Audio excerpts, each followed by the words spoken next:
Okay, guys, we're going to start. It doesn't matter if the rest of your classmates keep on joining while we start the classes.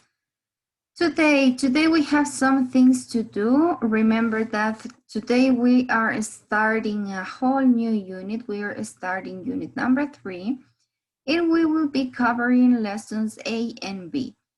Besides that, I think we also have a small quiz that you need to complete at 12 a.m. Remember that. So we have a bunch of things to do today. So let's start with a lesson number 3. So let me share the screen with you. And you're going to help me with the next activity, guys.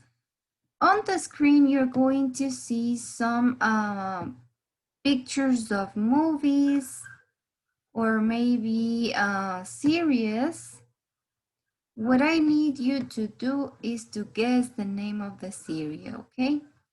So you're going to see some pictures and try to guess the name.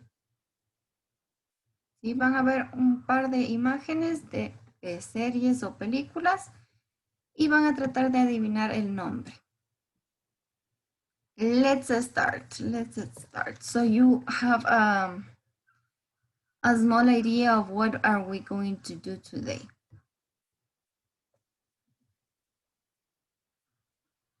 Let's start with the first one, guys. Watch the next picture and try to guess the name of the series. Have you ever seen this series? Do you know what is the name? Friends. Friends. Friends. Yes, it's Friends. Thank you. How about the next one? Let's see if you can guess because the other girls couldn't. Let's see. What about this one? Do you know the name?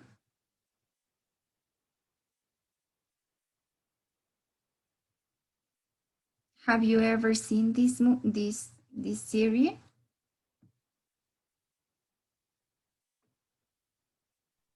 Big Bang. Yes, the last one is the Big Bang Theory. And this one, the one in the middle, is How I Met Your Mother. So this one, How I Met Your Mother, Cómo Conocí a Tu Madre, and the last one, the Big Bang Theory. You got it. Thank you. Let's see if you know the name of the next picture.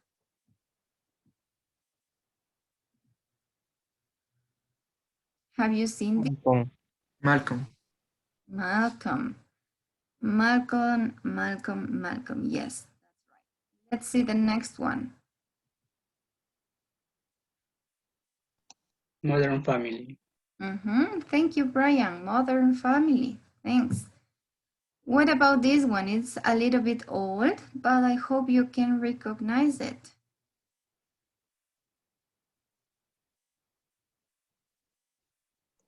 Full House.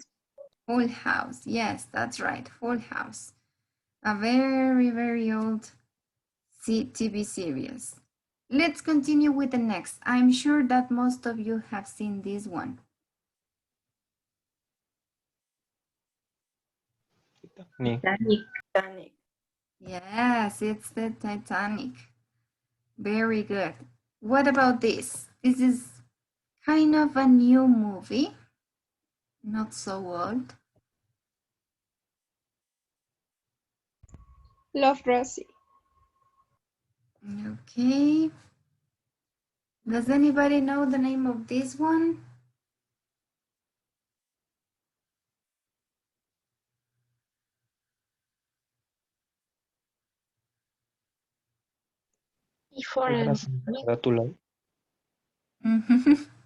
Some of you gave me in Spanish. No, but yes, this is Me Before You. Me Before You. Thank you. And the last one, have you seen that?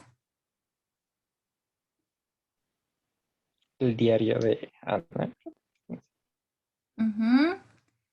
El diario de una pasión o el diario de Noah o algunos otros títulos en español, but in English it's called The Notebook.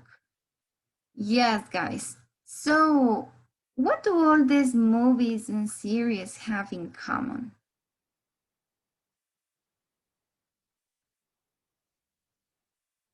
They talk about something.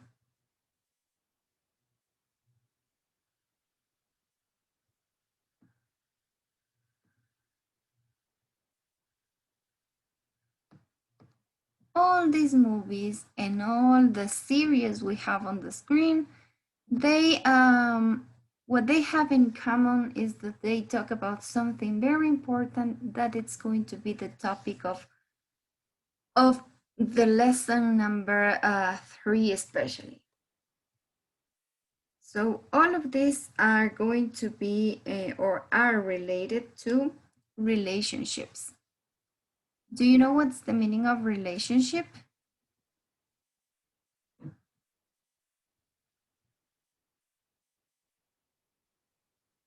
No? Well, guys, we're going to talk about how people are connected with other people, or how do they get along with other people. So we're going to be talking about relationships. Vamos a hablar de las relaciones. As you can see here, we have some groups of relationships. Aquí hay algunos grupos de relaciones o algunos tipos de relaciones. The first one, los tres primeros, ¿qué creen que sea?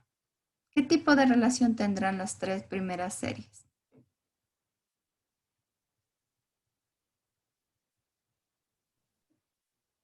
Friends. Yes, they are talking about friendship, right? They are talking about friendship. So we see that some of they are related or are united by friendship. Y hablamos de la amistad, que es un tipo de relación que podemos tener con una o varias personas, right? Amistad. Let's continue with the next. I think it's one of the most difficult, but it's the most rewarding, I think. So we have family relationship as well. Las relaciones de familia, ¿verdad? Y aquí tenemos tres series que representan ese tipo de relaciones de familia. And the last one, the three last movies, they were talking or they were making reference to romantic relationship. Okay, a las relaciones románticas, hacían referencia a las tres últimas series. Estos serían como tres tipos de relaciones de los principales. La friendship, que sería la amistad, family relationship, relación de familia, y romantic relationship, ¿sí? Una relación romántica. Now, guys, can you please think about these four questions? Think about these 4 questions, okay? You're going to think about the names of 2 people you know and you consider that these people are close to you, okay? Vamos a pensar en dos nombres de personas. En este caso van a ser personas que ustedes consideren que son muy cercanas a ustedes. Think about 2 people, 2 names of people you know and consider are close to you. Once that you got the names, ¿sí? Una vez que ya tengan ahí en la mente sus nombres, think about the next questions. How long have you known them? When did you meet? And what do you have in common? Okay, we have 3 more questions. How long have you known them? ¿Por cuánto tiempo ya se conocen con estas personas? When did you meet? ¿Cuándo se conocieron?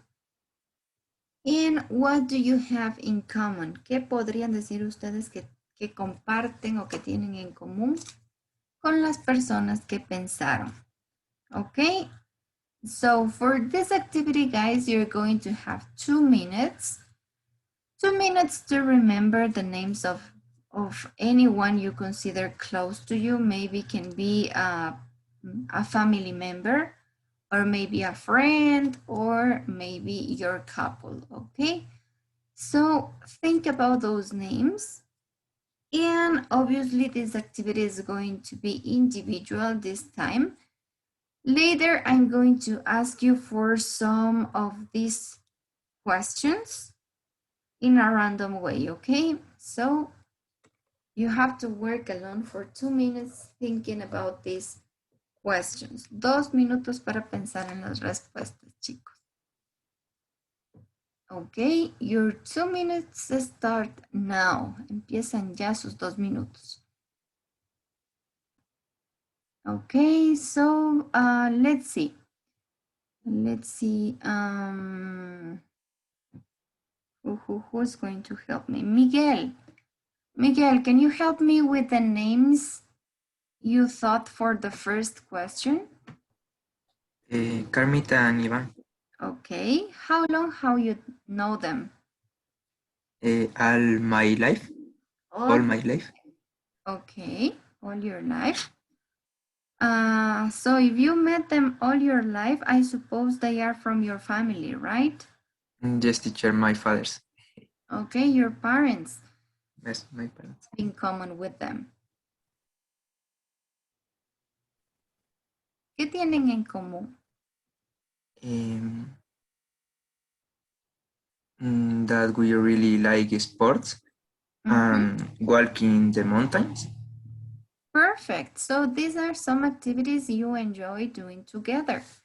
Going or walking to the mountains and and also practicing some sports, right? Thank you, Miguel. So now we're going to listen to a lady. This time, Erika Bonilla is going to help me also with the answers. What were the names you were thinking, Erika? Nayeli and Santiago.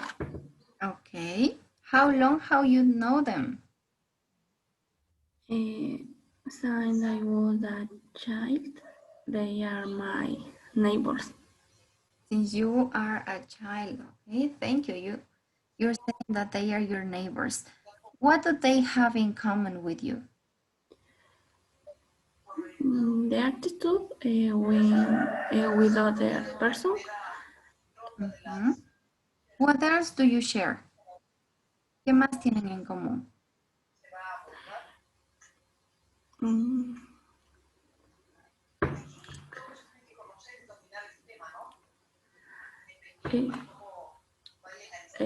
The responsibility with university and with homeworks.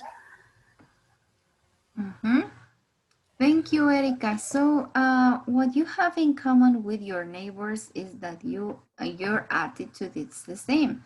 It means that you are responsible with all your tasks, especially with the ones with university. Thank you, Erika. So let's listen to Christian now. Christian, what were those two names you were thinking of? My friends Jason and Lucy. Okay, how long have you known them?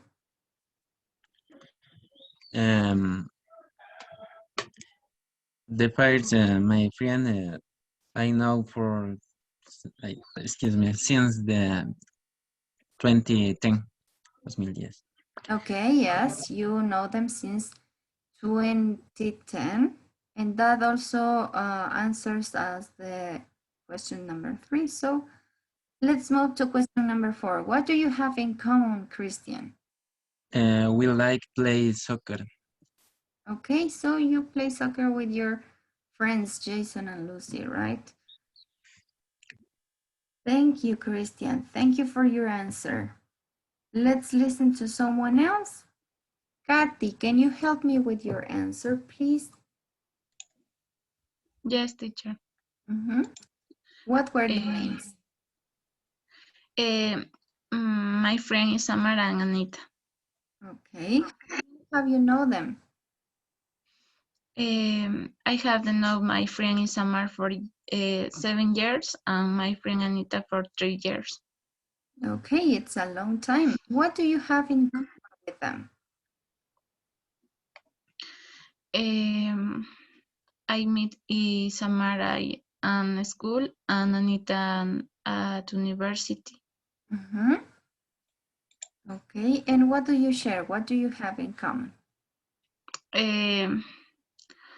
They are like to study hard and be responsible. Okay, yes, you share the same values, right? Comparten los mismos valores entonces. Yes. Mhm. Thank you, Kathy. So I could hear that most of you were naming some family members, others were naming maybe some friends. And that's the idea, right? That's the idea, to get to know the relationship you have with some people. So don't forget the answers of these questions because we're going to use them later. No se olviden de las respuestas de estas preguntas, chicos, porque las vamos a estar utilizando justo en una actividad luego. So we're going to leave this activity right here and we're going to move to the next one. You're going to see a picture once again and you're going to answer the questions you are going to see next to the picture, okay? So, have you ever seen this movie?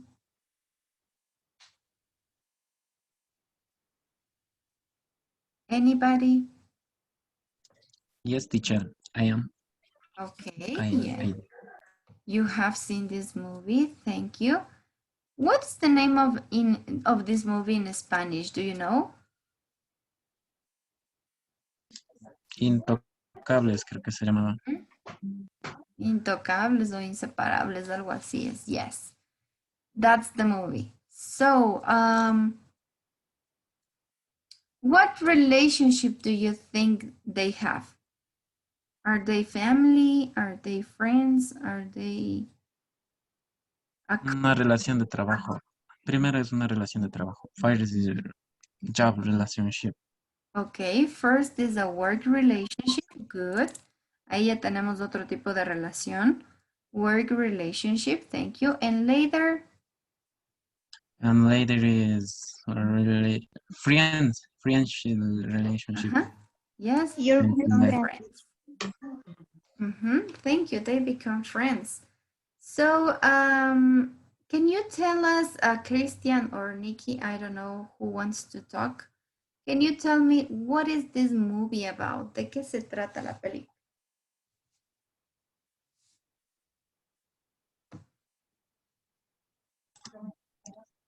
in Spanish, teacher. Try to do it in English and in Spanish. Let's mix it. Okay, teacher. And fires, I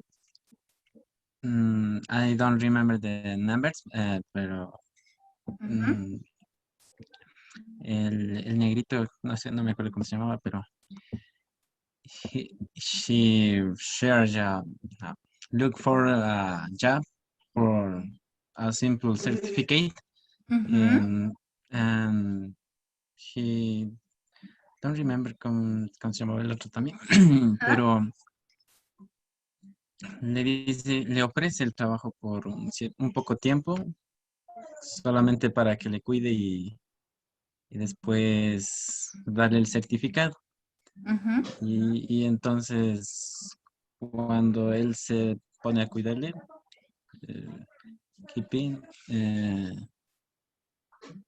ellos se van conociendo mejor, ya como que le trata con más amabilidad y se da cuenta el otro que pueden entablar como una conversación de algo, de algunos temas, como por ejemplo, cómo enamorar y esas cosas.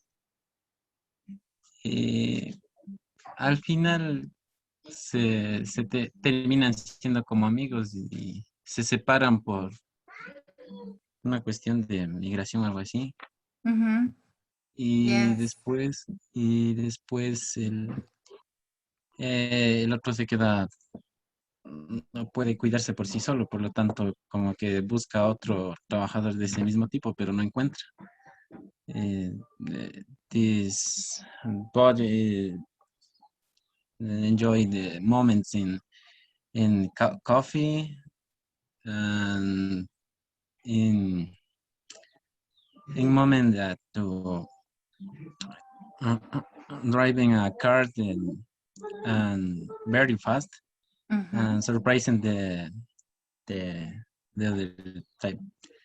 Y al final Yes. creo que se terminan yendo a, a botarse en paracaídas y le dice que disfrute del momento, que no se preocupe. Y así, que deberían disfrutar.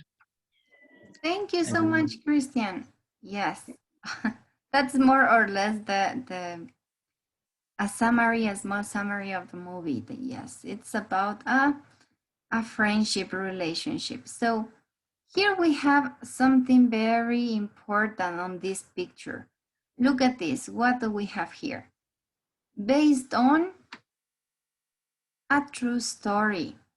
Siempre que vean esto en una película o en algún libro, lean esta frase, based on a true story, significa que está basado en casos de la vida real.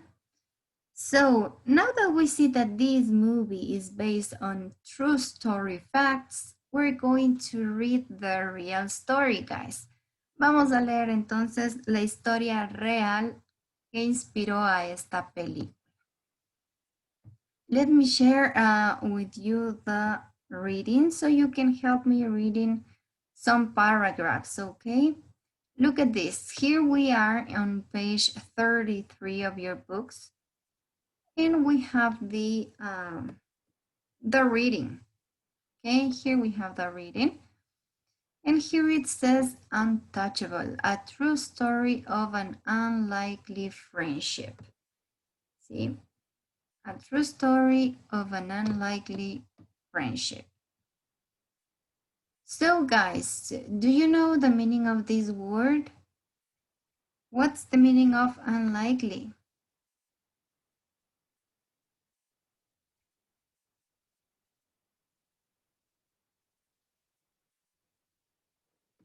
Algo incierto, improbable.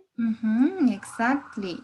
Algo poco probable, ¿no? O algo incierto, como nos dice su compañera. Poco probable.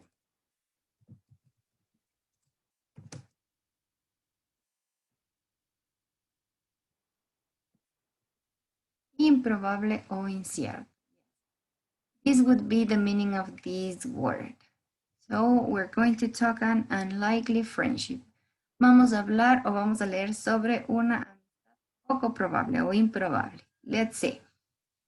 Can you please, guys, I'm going to name someone who helped me reading paragraph by paragraph, okay? So let's start with the first paragraph.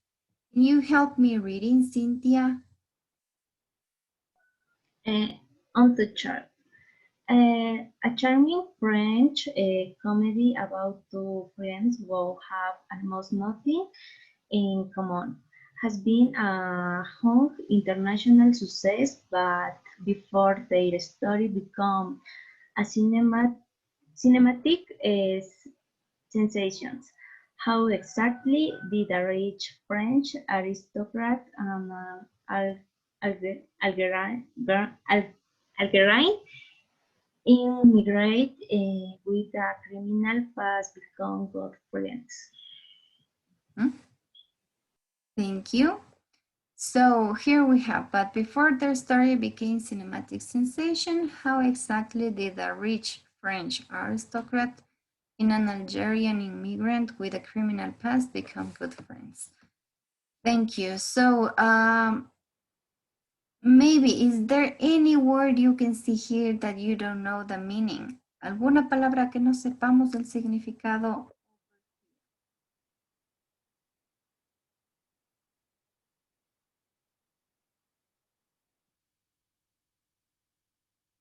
You know the meaning of this one? Charming? Yes, teacher, charming. Encantador, ¿no? Encantador sería el significado de esta palabra. Encantador o adorable.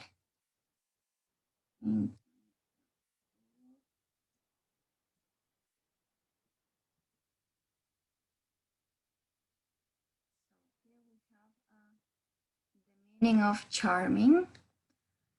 Any other word in this paragraph?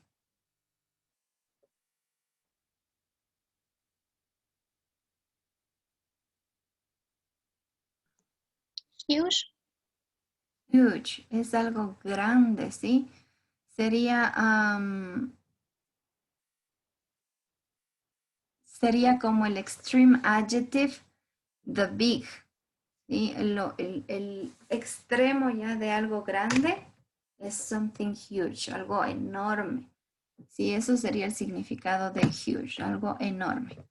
Es, como les decía, es el adjetivo extremo de big. Sería enorme.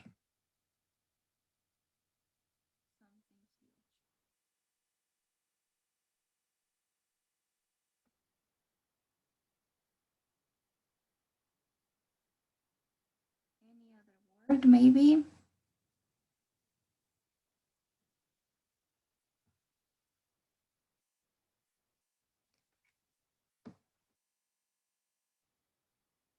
Okay, so I think the rest of the words are clear. Let's continue with the next paragraph. Can you help me reading paragraph number 2, Fausto, please? Yes, teacher. Mhm. Philip Pozo di Burgo and Abel Serrault first met in Paris in 1993 when Philip was looking for a nurse. Philip was from a very wealthy family. At one time, he had been a successful businessman, living a life of great luxury. Then he had a terrible paragliding accident and lost the use of his arms and legs. Live in a wheelchair was lonely and boring. Philip was struggling to imagine the future and he needed practical help with his day-to-day life.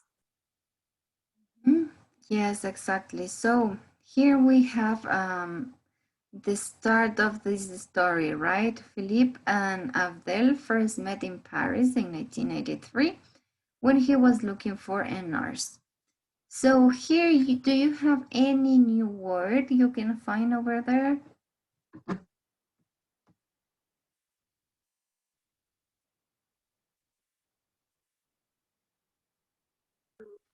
Struggling, Okay, struggling. What else? What other word can you find? Wealthy, Wealthy. Yes.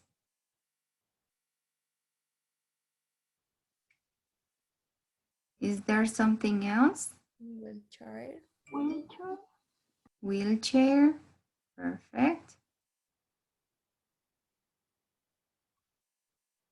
luxury teacher, Luxury. Okay. Right here.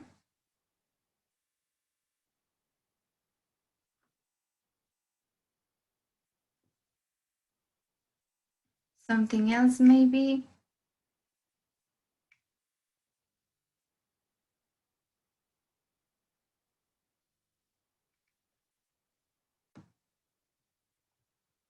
Do you know the meaning of paragliding?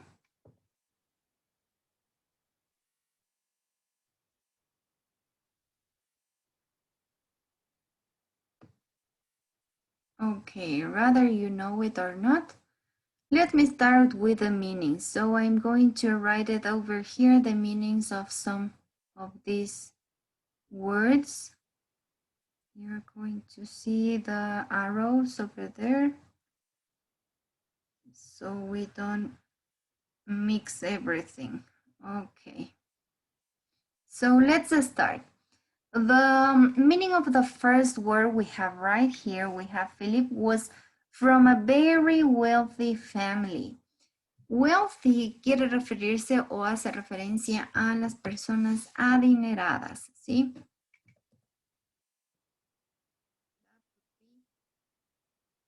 The meaning of this word, wealthy, someone, alguien bien acomodado o alguien adinerado. ¿Sí? At one time, he had been a successful businessman, living a life of great luxury. Él vivía una vida de grandes lujos. Okay, luxury would be lujos. Then he had a terrible paragliding accident. Do you know what's the meaning of paragliding?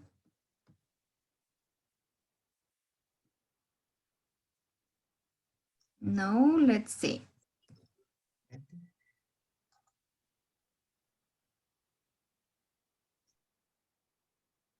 Tuvo un accidente de paracaídas. Ese sería el paragliding, es ese deporte extremo, ¿sí? Paracaidismo sería el paracaídas o paracaidismo en este caso.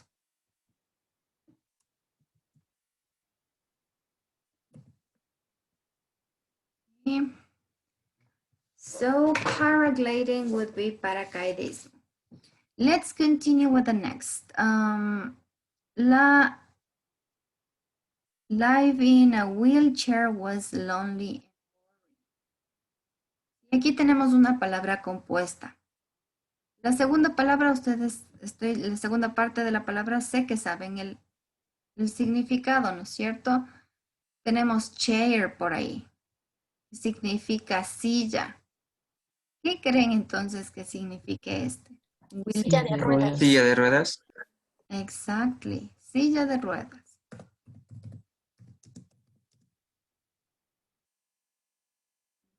Silla de ruedas. That's the meaning of this wheelchair.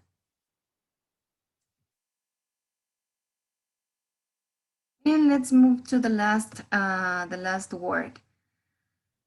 Philip was struggling to imagine the future. Ojo que este struggling tiene algunos significados. The first one is, el primero sería estar en apuros, ¿no? Como estar en aprietos o en algún tipo de problema. Pero más que estar en aprietos, yo creo que en este caso se refiere a luchar, ¿no? Philip was struggling to imagine. Él luchaba en imaginar su futuro.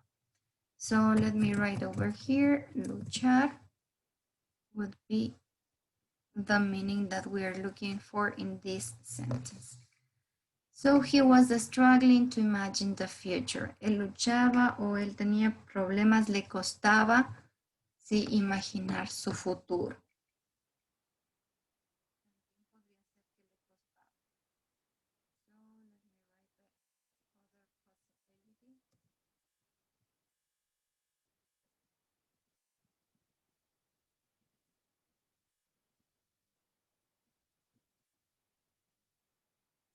Pongo ahí incluso el significado, ¿no? De costar, es decir, tener dificultad con algo. No se refiere al costo económico, sino más bien a la dificultad de realizar algo.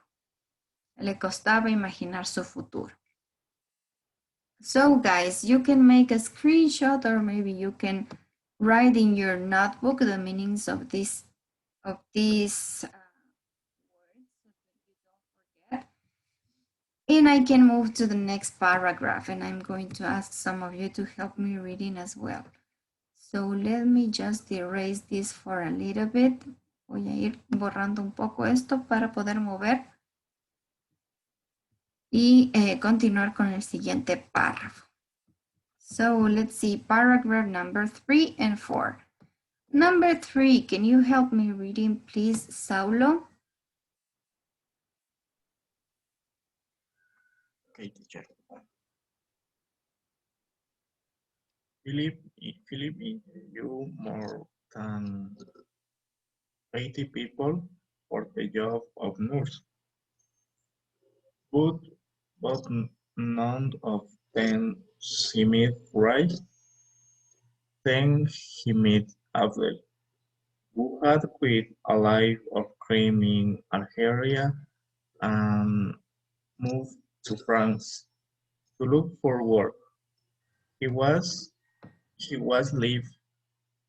lively, intelligent and quick-thinking, with a crazy sense of humor. Philip got on with Abel immediately, and he offered him the job.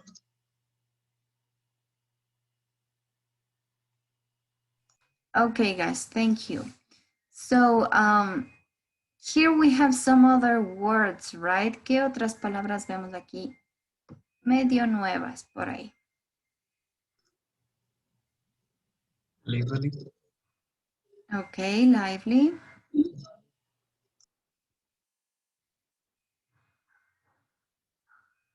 What else? What's the meaning of this one? Quit.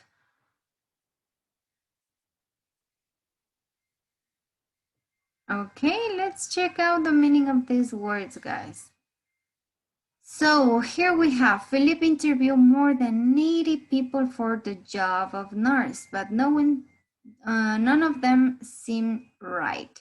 Sí, pero ninguna de las personas que él entrevistó parecía ser la correcta. Then he met Abdel, who had quit a life of crime in Algeria and moved to France to look for work. ¿Sí? Conoció a Abdel, quien había renunciado, look at this, quien había renunciado a una vida de crímenes, who had quit a life of crime in Algeria. Sí, había renunciado a una vida de crímenes en Algeria y se había cambiado a Francia a buscar trabajo, ¿no? He was lively, intelligent, and quick thinking. So here we have some adjectives. Aquí hay algunos adjetivos porque están describiendo a Abdel. The first one says lively. Someone lively sería alguien alegre. Sí, a eso nos referimos con lively. Es una persona alegre, vivaz, animada, ¿no? That would be the meaning of lively. Thank you. Let's continue with the next paragraph. Jennifer, can you help me with paragraph number 4, please? The two men didn't have much in common. Abdel loved pop music, but Philip preferred classic music. Philip loved modern art, but Abdel hated it. Philip's family were sure that he had made a bad choice. They believed that Philip needed someone much more sensible. Meanwhile, Abdel wasn't planning on staying in the job for long. Exactly. So, which new words can you find here? ¿Qué palabras nuevas tenemos aquí?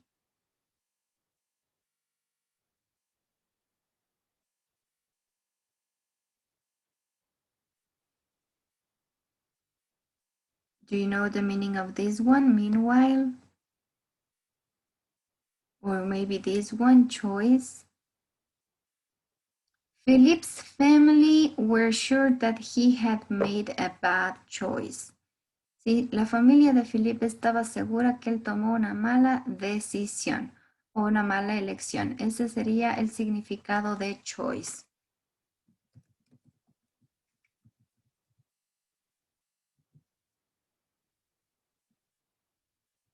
Okay. We're talking about decisions, okay? Choice. Choice se referiría a una elección o a una decisión. Then we have, meanwhile, Abdel wasn't planning on staying in the job for long. Meanwhile quiere decir o significa mientras tanto.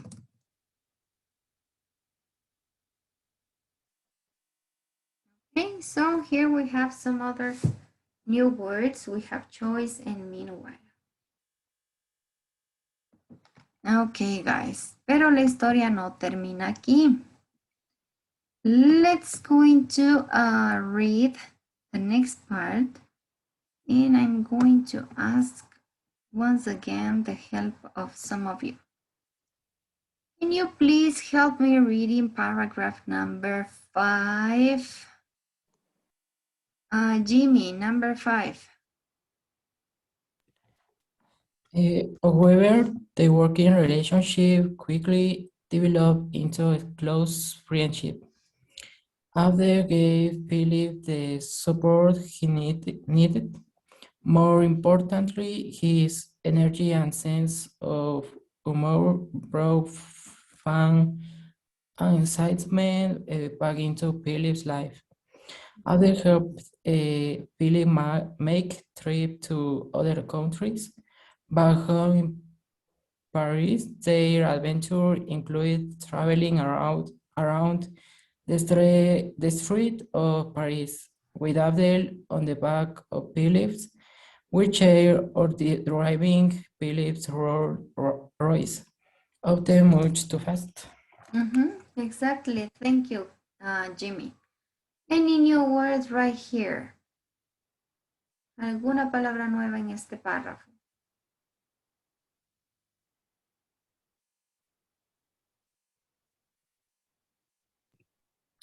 Trips, teacher. Okay, let me point that.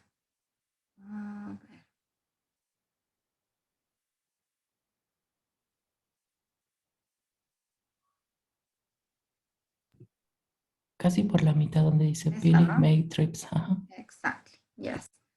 Philip made trips to other countries. Hacían viajes. Si trips se refiere a un viaje. Viajes a otra ciudad, a otros países, en este caso, to other countries. Creo que sí me alcanza aquí.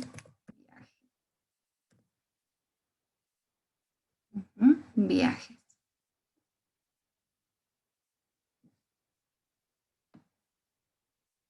Do you know what's the meaning of this word, guys? Support.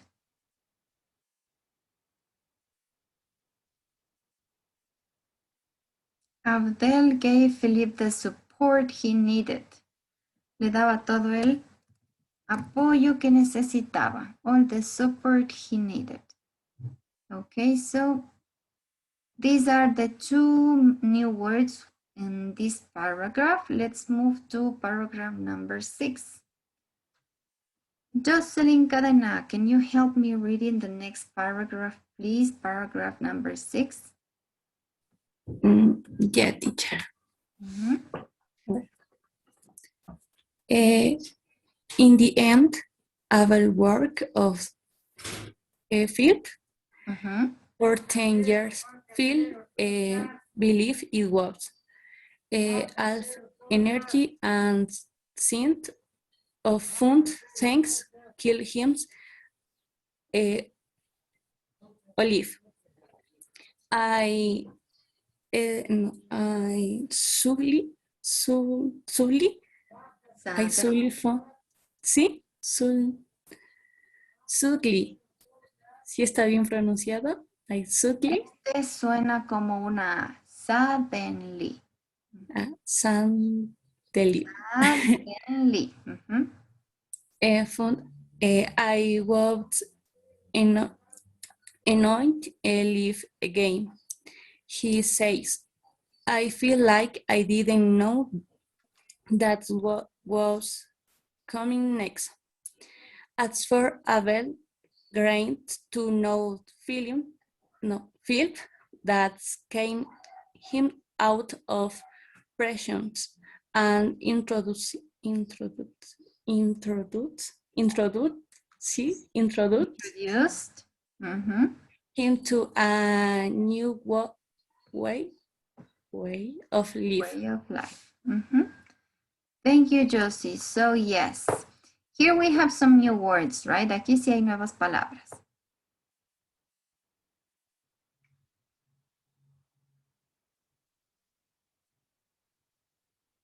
Do you know the meaning of suddenly? We have suddenly. What's this word meaning? ¿Qué significará suddenly? I suddenly found.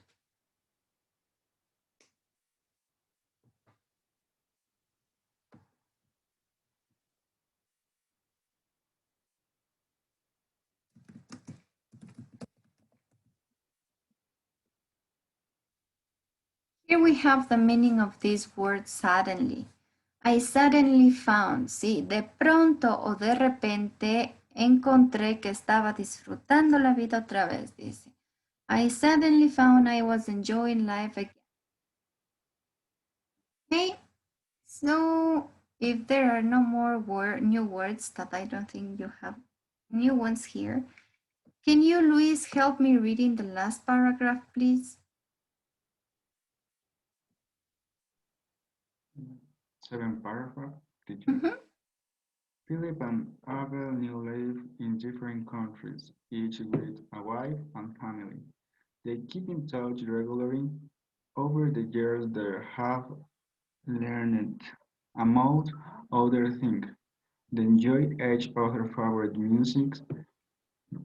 All that really matters to their friendship, thought, is their shared love of laughter and adventure.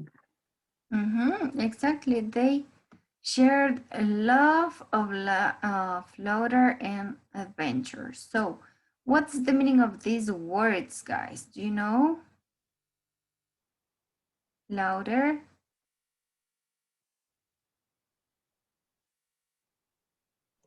Among among. Okay.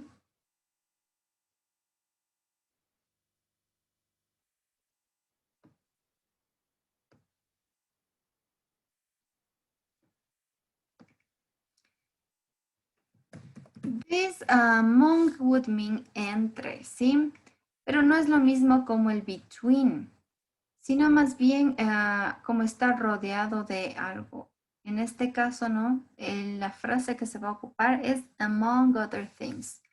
Entre otras cosas, sí, esa sería la frase. Among other things.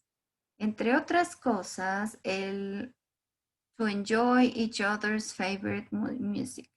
Disfrutar de la música de la otra persona. Si la música que le gusta a la otra persona. And all that really matters. ¿Qué significará really matters? Over here.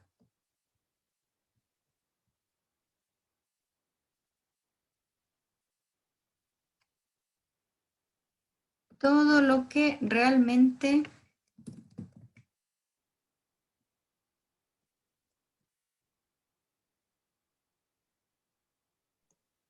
todo lo que realmente importa, todo lo que es verdaderamente importante, a eso se refiere esta frase.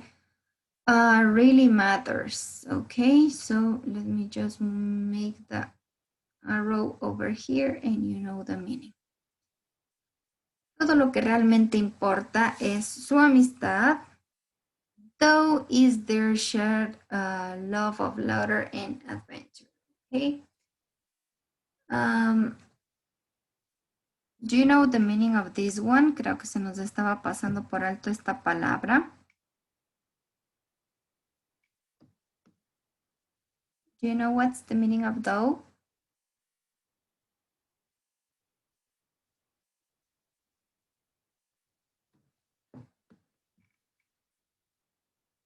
If not, it's Not so difficult this word. No es tan complicada esta palabra. Tiene el significado de aunque. Okay, so here we have aunque. Aunque su amor o ellos compartían su amor por la aventura y una vida de risas, ¿no? Louder would be risas o sonrisas o... okay, let me just admit this one.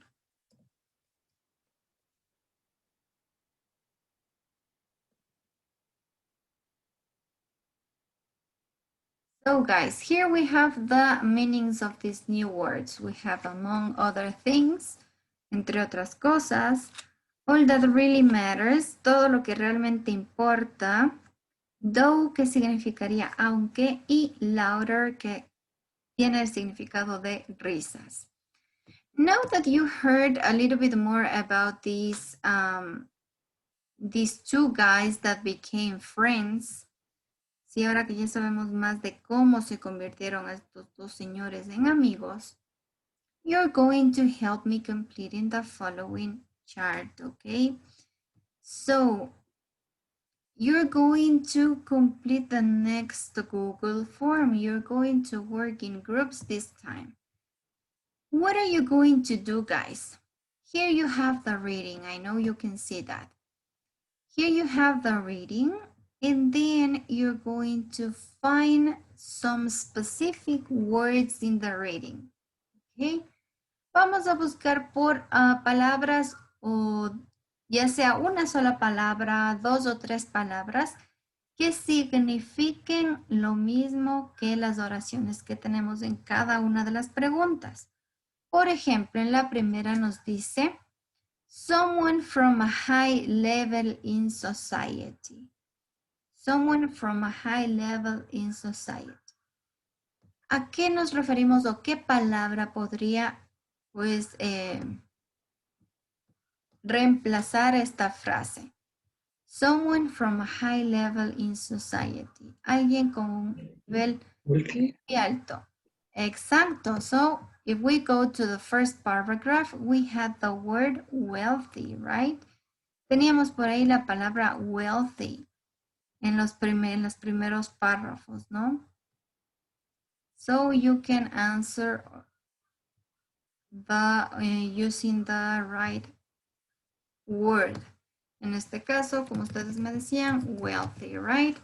Y así vamos a seguir completando las demás. It's not so difficult. For this activity, guys, you will have 5 minutes to complete. Not so much time because you're working in groups, okay? No hay muchísimo tiempo porque se pueden ayudar ustedes ya trabajando en el grupo. Let's see. So, as I told you, you will be working in this Google form. I'm going to send you the link right now. Let me share with you the link. Vamos a ver el link para que ustedes puedan también ingresar. Remember that you can share the screen with your groups. Sí, no se olviden que también pueden compartir la pantalla dentro de sus grupos por si se les hace un poco más sencillo resolver la actividad. Can you see the link on the chat box, guys? Yes, teacher. Okay, thank you. So, Anita, can you tell us what are we going to do now? ¿Qué vamos a hacer ahorita? Responder las preguntas de acuerdo a las oraciones que están ahí, escoger una palabra que esté dentro de los párrafos. Exactly. How much time do we have for this activity, Angie? ¿Cuánto tiempo?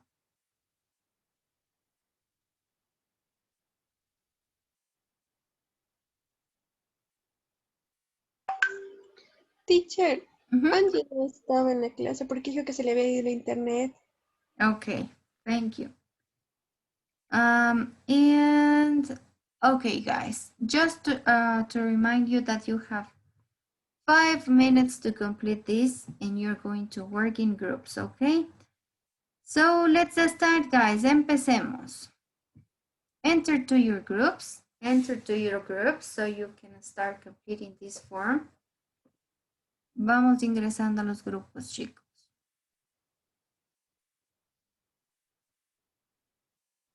Thank you. Enter to your groups.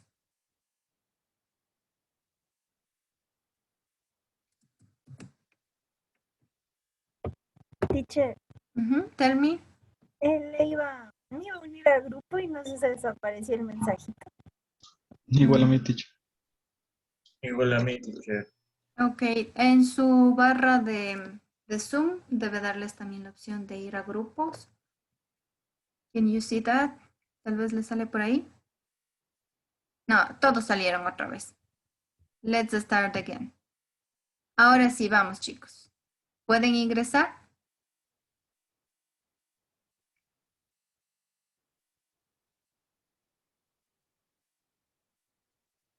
Excellent.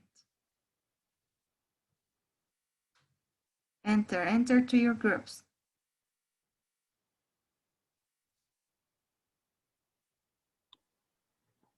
Teacher, yo estaba en el grupo y se me salió. Sí, yo también. Vuelvan a ingresar. ¿Y cómo No hago? me permite como No ingresar. nos aparece, teacher. A ver, déjenme ver. Vamos a ver, les voy a ir moviendo entonces. 1, 2, 3. Vamos a ver. Se va por acá. Vayan ingresando, ya debes irle saliendo de uno en uno tal vez.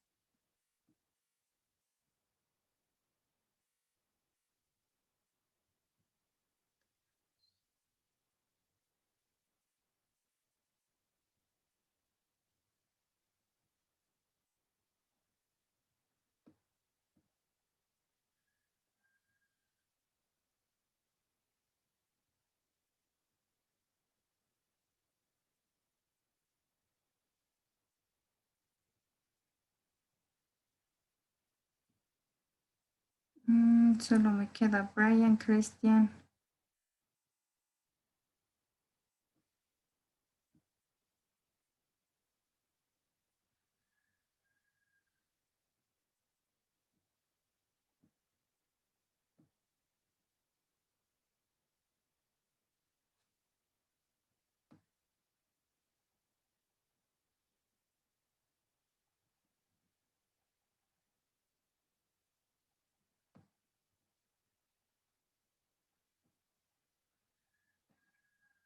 Christian and Melanie, can you join to the group, please?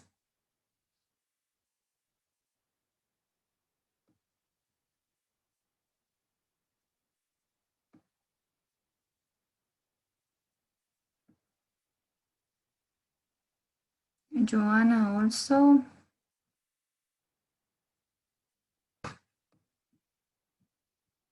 How are you doing, guys?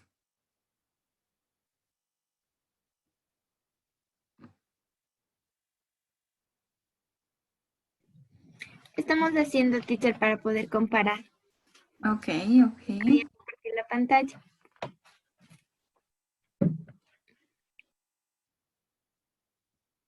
No estoy seguro. Yo creo que es lonely and boring.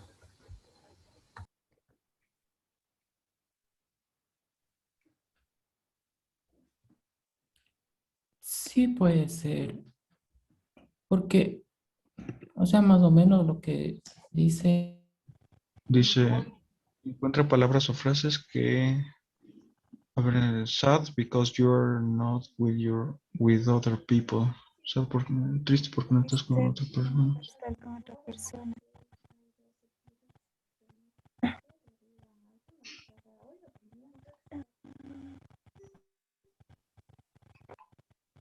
Ah, en el párrafo 2 dice.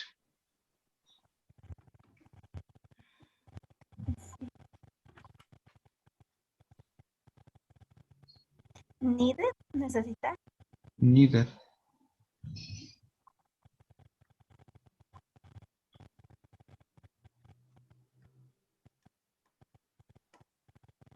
Lonely.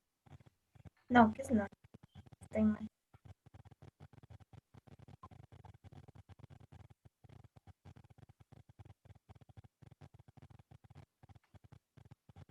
No, sí, lonely, estoy.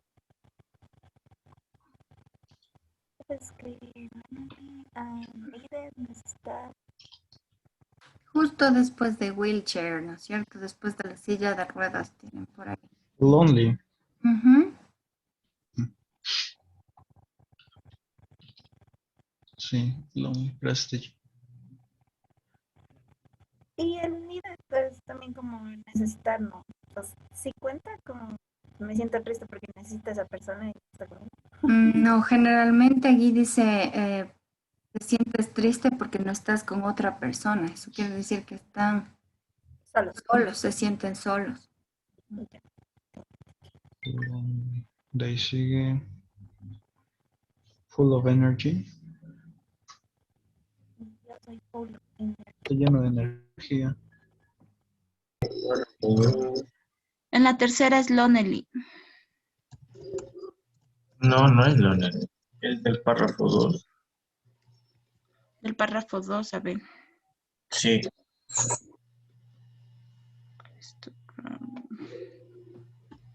Katy is right. Está bien la respuesta de Katy. Lonely. Ah, sí, perdón. Me confundí. Teacher otra vez volvió. Ah, no, este día.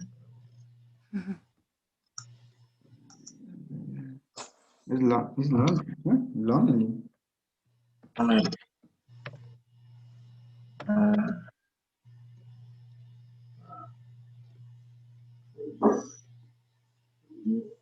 Ahí sí.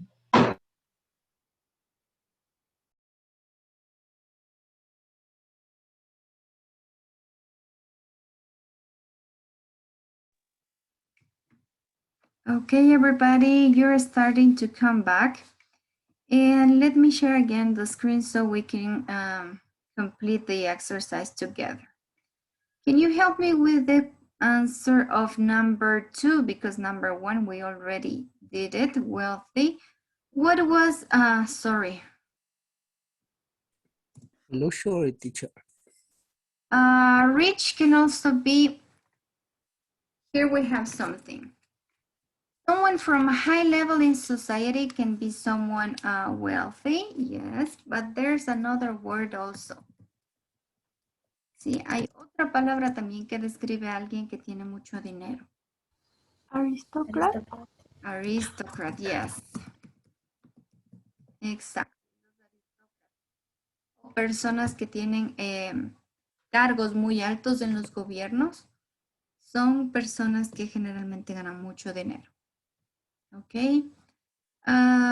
Number 2, and like a synonym of rich. Luxury. Okay. Luxury would mean something. Luxury más bien nos ayuda a describir algo, algo que es lujoso, como el estado de algo. Pero si ustedes quieren utilizar otra palabra que no sea rich para referirse a alguien adinerado, ¿qué utilizarían? Wealthy. Exacto. Let's move to number 3. You're sad when you feel sad because you're not with other people. Lonely. Yes, you feel lonely most of the time. Nos sentimos solos, ¿no es cierto? Lonely es ese sentimiento de soledad. Let's continue with number 4. Someone who is full of energy. Lively. Lively, muy bien. What about number 5? Help or encouragement. Support. Exacto, support.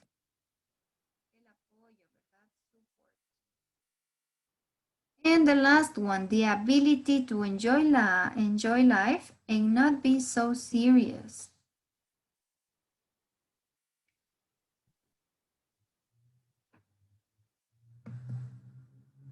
La habilidad que tienen algunas personas para disfrutar de la vida Y no verse tan serias. Sense of fun. Yes, that's right. It's a sense of fun. Sense of fun. Thank you, guys.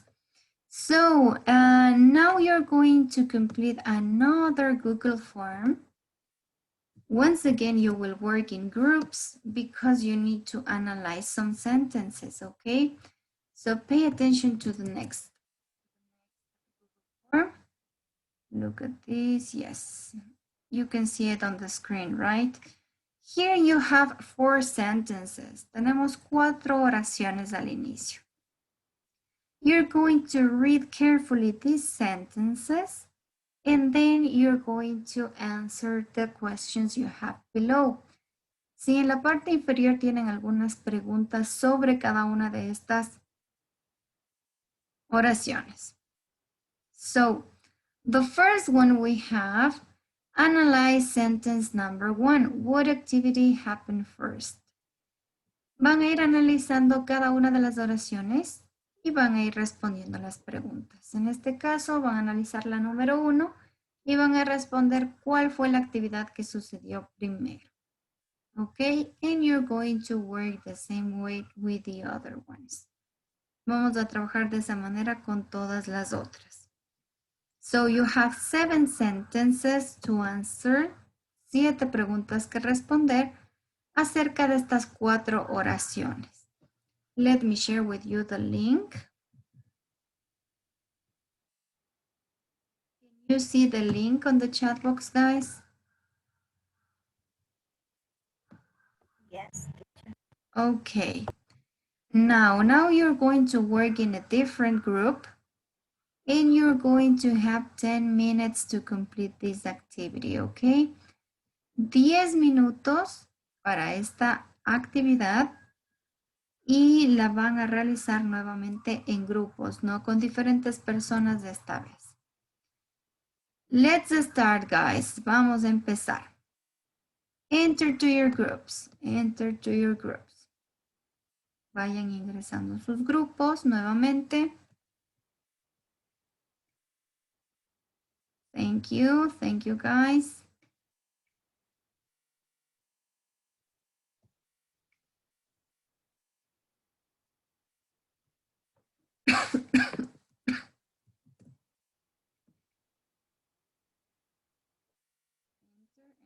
Enter to your groups.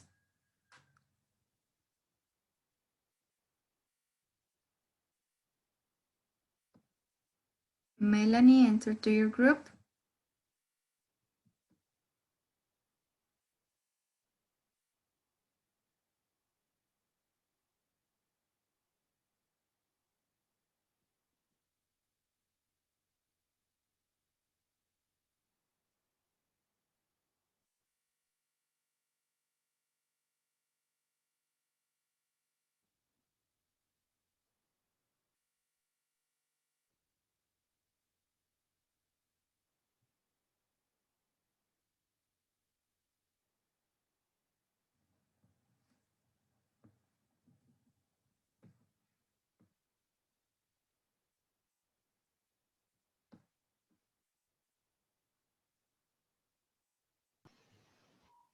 Sí, Philip continues looking for a nurse. Que siguió Sí, continuando buscando y después lo encontró. sí, yo también creo que es eso mismo. Porque la otra dice que ya se siguieron conociendo y todavía no. Claro. Ya, la tercera.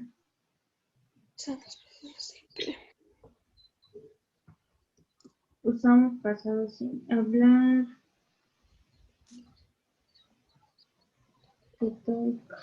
Para escribir eventos principales de una historia, en orden que pasó. Puede ser eso la segunda. También puede ser. La tercera dice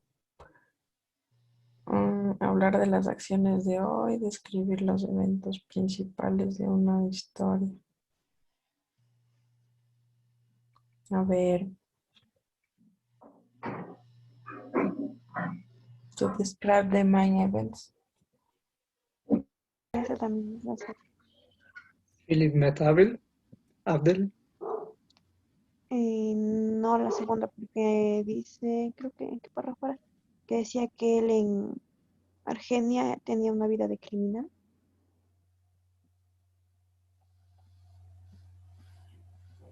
Sí, creo que es la segunda. Ya.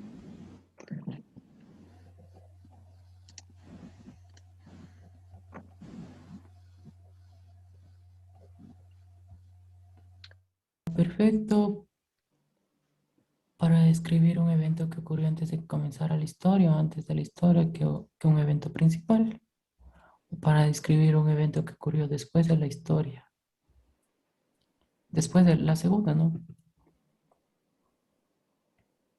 No que digo la primera. Sí, la primera. La sexta dice, ¿sabes cuándo va a terminar la acción? Lo que se avecinaba a continuación.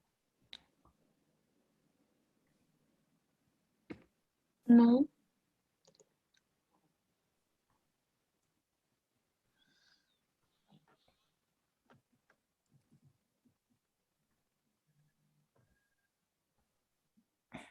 Sí, creo que es no. ¿Cuál? Yo también creo que es no.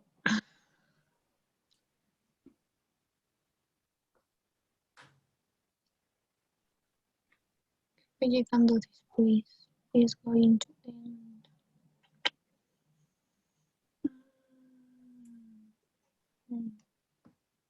Porque en la cuarta oración de arriba dice no.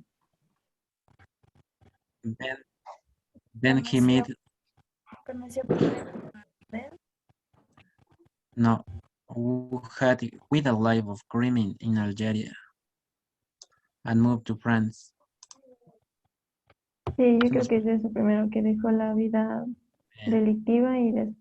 You were working very hard in group to handle this task.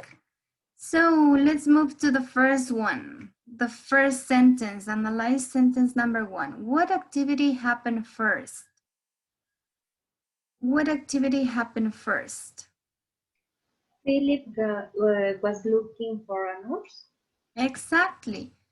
First, he was looking for the nurse. Then he met Adbel, right? Thank you. The first activity that happened here was that he was looking for a nurse. What happened with sentence number 1, sorry, in part number 2? What action continued to happen? ¿Qué pasó después de que ya estaba? Primero estaba buscando una enfermera, ¿no es cierto? Después, ¿qué pasó? Option number 1. Option number 1, that's right. They keep meeting each other. Sí, primero Philip was looking for a nurse. Primero estaba buscando una enfermera. Y luego, pues, que ya lo contrató, they keep meeting each other. Luego se fueron conociendo mejor. So, here we have the use of simple past in sentence number 2. Sí, en la oración número 2, si ustedes se fijaron, todos los verbos estaban en simple past. ¿Cuándo ocupamos este simple past? We use simple past to describe the main events. Yes. And number 2. Exactly. Option number 2. To describe the main events of a story in the order that they happen. Sí, es decir, cuando ustedes quieren hablar de algo que sucedió en el pasado y quieren decirlo o numerar las acciones de forma cronológica, vamos a utilizar este simple past. Let's continue with sentence number 3. What happened first? Philip met Abdel or Abdel had quit to a life of crime? Option 2. Again. Okay, option 2 wins. Yes, first he had to quit the life of crime. Then he met Abdel, right? Sí, primero tuvo Abdel que renunciar a su vida de crímenes, a su pasado, para después conocer a Philip, right? So first he had to quit.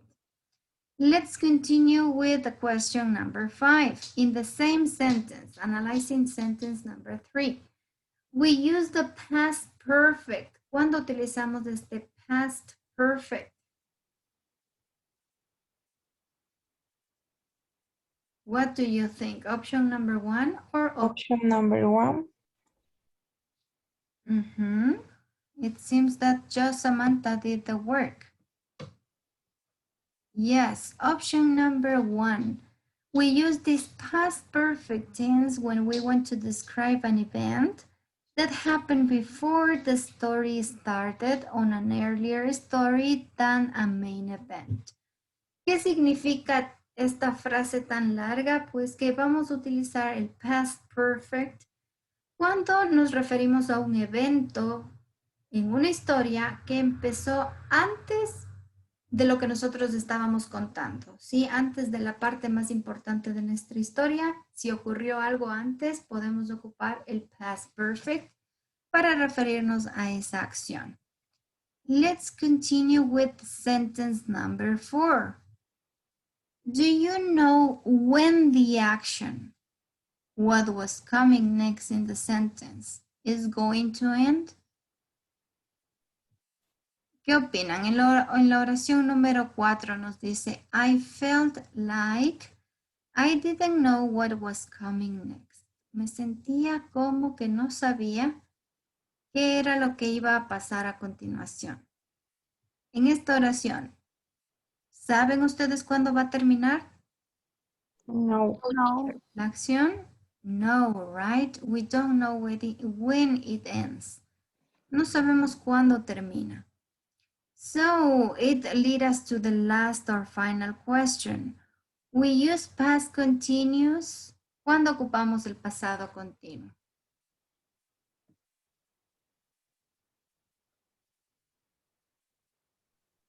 For longer actions. Okay, for longer actions in comparison with shorter actions in the past.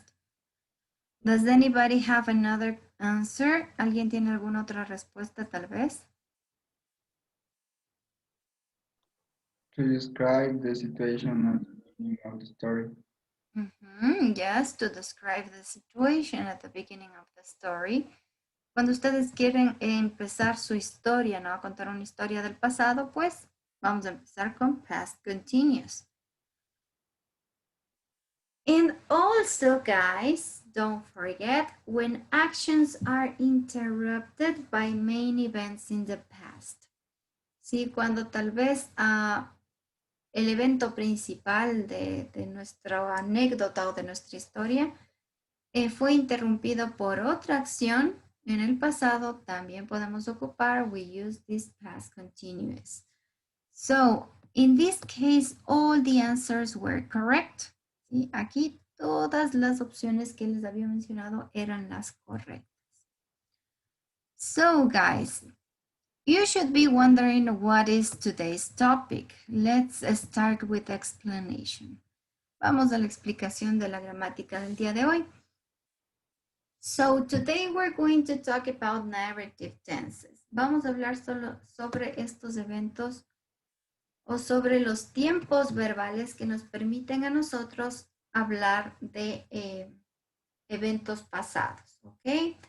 These narrative tenses, as I was telling you, are used to talk about the past events or maybe when you want to tell an anecdote or you want to tell a story. Sí, siempre que ustedes quieran hablar del pasado o tal vez contar una historia, una anécdota, algo que les haya sucedido, vamos a valernos de estos tiempos narrativos en inglés. These narrative sentences are four. Most of them are in past, but you are going to use just 3 in your book. We're going to see just 3 in your book. In the book, you will use the past continuous, the past perfect simple, and also the simple past. ¿Sí? Esos serían los 3 tiempos narrativos que vamos a ver en el libro. Pasado simple, pasado continuo y pasado perfecto.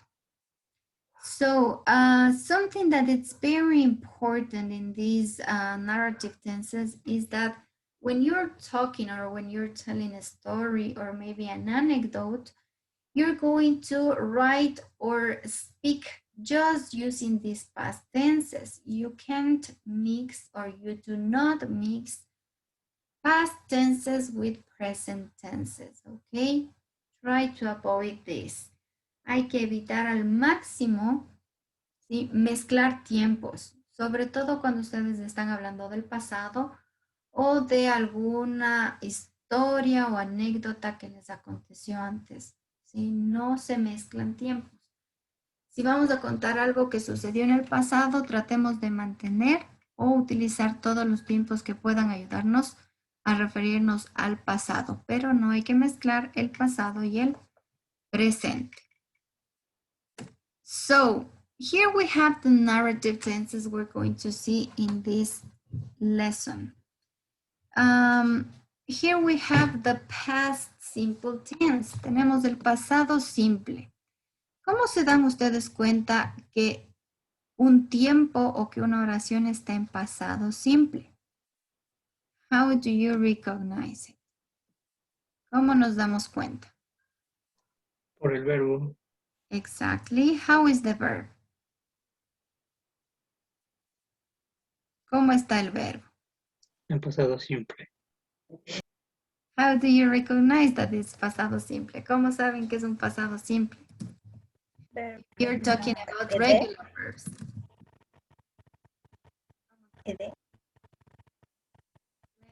We are talking about regular verbs. Most of the time, the verbs are going to end in ed, right? Si vemos verbos que terminan con ed, generalmente son verbos regulares que están en tiempo pasado, pasado simple. What happened with irregular verbs?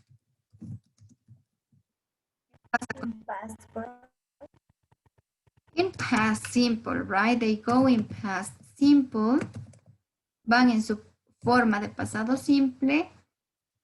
¿En qué columna de las conjugaciones ustedes tienen este pasado simple?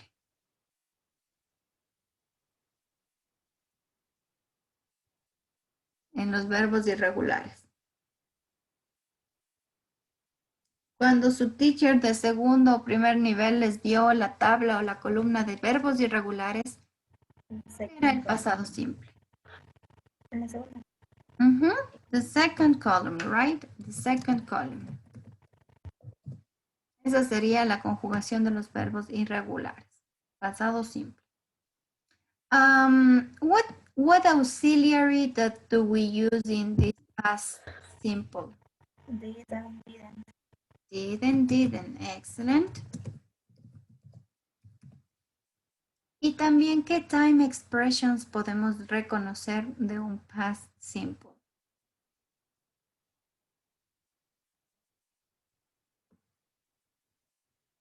¿Qué expresiones de tiempo nos recuerdan este past simple? Yesterday. Yesterday. What else? Ago. Ago. Perfect. Last. Last. Muy bien. Podemos day, last week, last year.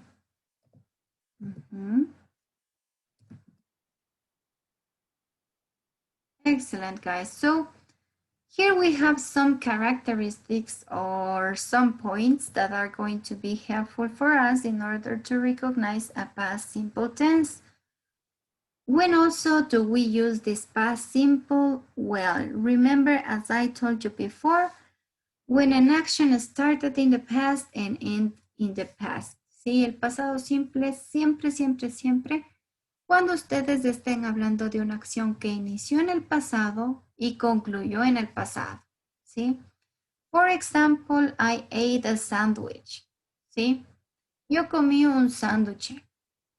La acción de comer el sándwich empezó en el pasado y también terminé de comer el sándwich en el pasado, ¿sí? Es a past simple tense. Cuando ustedes también hablan de sus hábitos o de lo que les gustaba hacer en el pasado, we're going to use the past simple. And for narrative context, you're going to use this past simple when you want to tell the events of a story in a chronological order. ¿Sí? Nos va a ser muy útil este pasado simple cuando contamos una historia y ustedes quieren ir contando todas las acciones que sucedieron en esa historia de forma cronológica. ¿Sí? Primero llegamos, después fuimos a comer, después, ¿sí? Estamos contando en el orden en el que sucedieron las acciones. So this is the past simple. What happened with the past continuous? How do you recognize a past continuous tense? ¿Cómo sabemos que es un tiempo pasado continuo? Verb to be after ing. Exactly. Thank you, Nikki. So we're going to find the verb to be, right? Verb to be plus another verb with the ending in ing. ¿Sí? Cualquier otro verbo después del verbo to be iría con ing. Verbo to be. Okay. That's another verb with ing. Mucho ojo que este tiempo, el tiempo continuo, en este caso pasado continuo, se utiliza dependiendo del sujeto, iría el verbo to be, ¿no es cierto? Podría ir como was o como were en pasado. Y el otro verbo.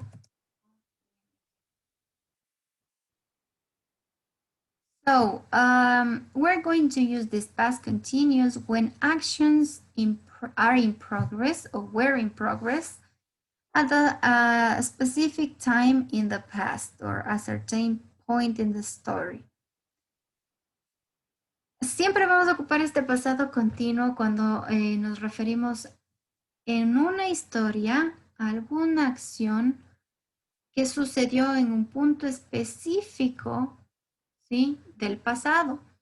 For example, yesterday at 10 p.m. I was sleeping. Ayer a las 10 de la noche estaba durmiendo. Si estamos hablando o estamos desarrollando una acción que tuvo o que aconteció en un punto específico del pasado. En este caso, el punto específico serían las 10 de la noche, ¿verdad? So, yesterday at 10 p.m. I was sleeping. When you are narrating a story or an anecdote, we're going to use this tense to set the scene at the beginning of a story. ¿Sí? Cuando ustedes están narrando algo, otra posibilidad del uso de este past continuous es al inicio de la historia. Cuando ustedes quieren empezar una historia, van a utilizar o es mucho más probable que ocupen este tiempo past continuous. For example, when it was getting dark, ¿sí? Cuando se estaba poniendo oscuro, nosotros salimos al bosque, we went to the forest and bla, bla, bla, bla, bla. ¿Sí? Cuando queremos empezar una historia. It was getting dark, for example. And finally, the last tense we have, or we're going to see in this narrative tenses, it's going to be the past perfect. How do you recognize a past perfect tense? ¿Cómo nos damos cuenta de este past perfect?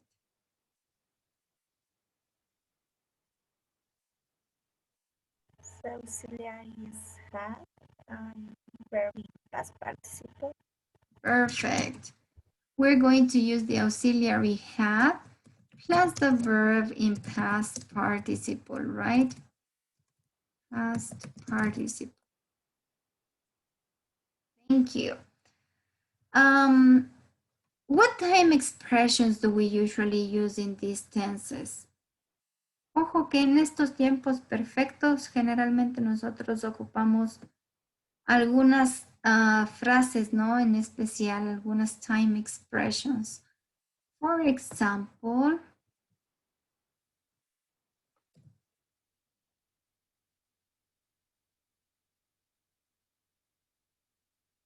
never, and so some others, right? Since, for ejemplo.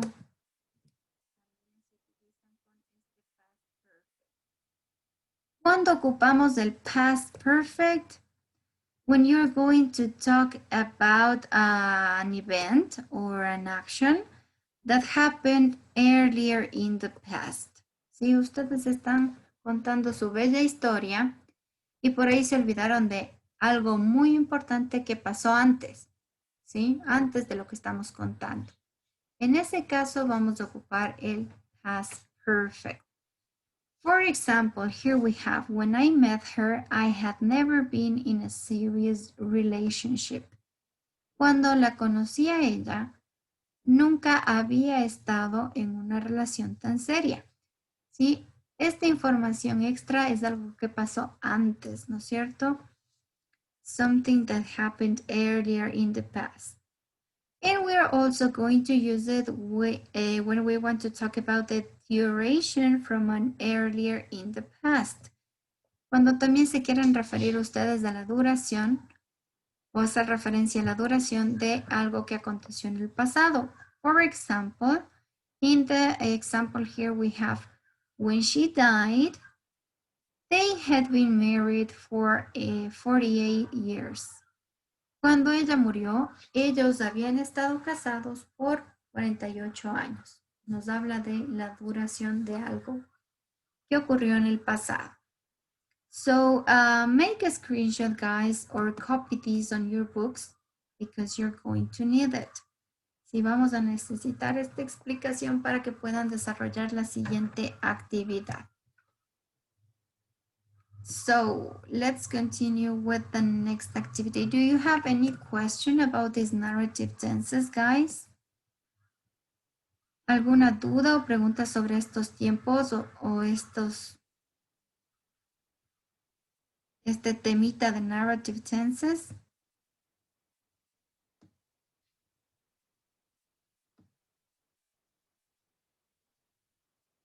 No questions? Okay. Let me see then if you are ready for the next exercise. In this exercise, guys, you will have to complete using these different tenses. Let me share with you the screen so you know what I'm talking about. This is going to be your graded activity for today. Sí, esta va a ser su actividad calificada. We're going to work on the live worksheets that we work all the time. And you're going to choose the correct option to complete these narrative sentences, ¿ok? Vamos a escoger el tiempo correcto o el tiempo adecuado para completar estas historias, estos extractos de ciertas historias. For example, in the first one we have, en la primera tenemos, we were walking or we would walk about 2 kilometers. ¿No es cierto? Aquí tendríamos que escoger entre estos dos tiempos, pasado continuo o pasado perfecto. We were walking or we had walked. Estuvimos caminando o habíamos caminado por 2 kilómetros.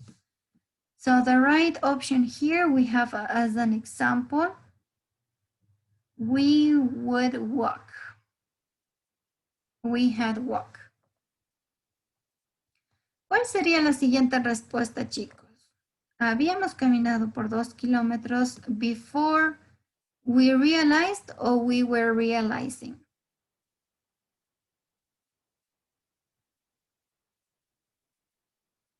¿Cuál creen que sería la mejor respuesta en este caso?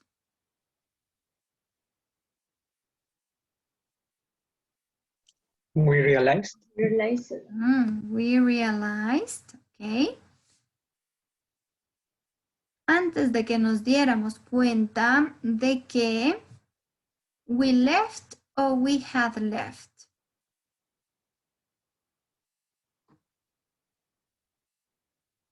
De que dejamos o de que habíamos dejado. Did left.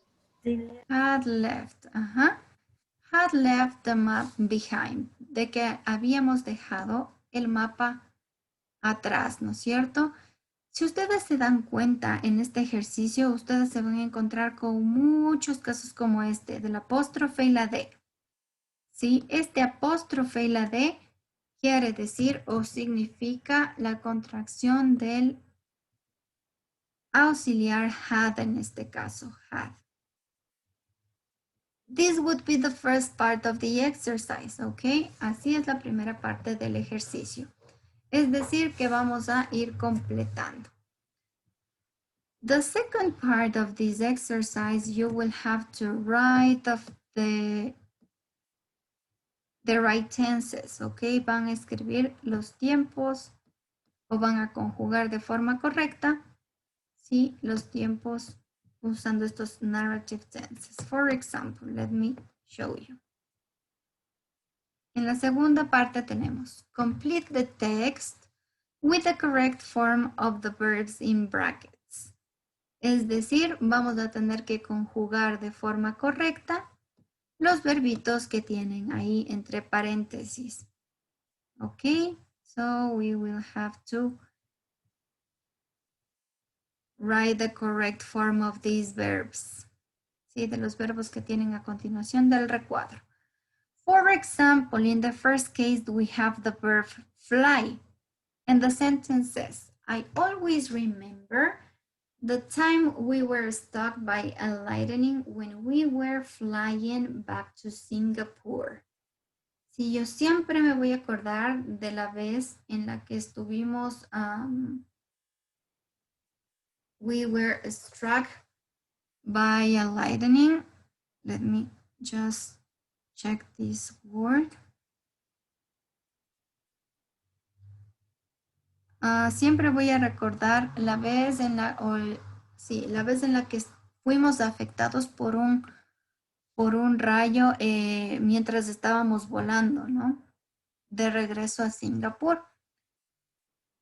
Y ustedes van a seguir conjugando los verbos que tenemos entre paréntesis. We, cómo iría la conjugación, si es pasado simple, pasado continuo, tal vez es pasado perfecto.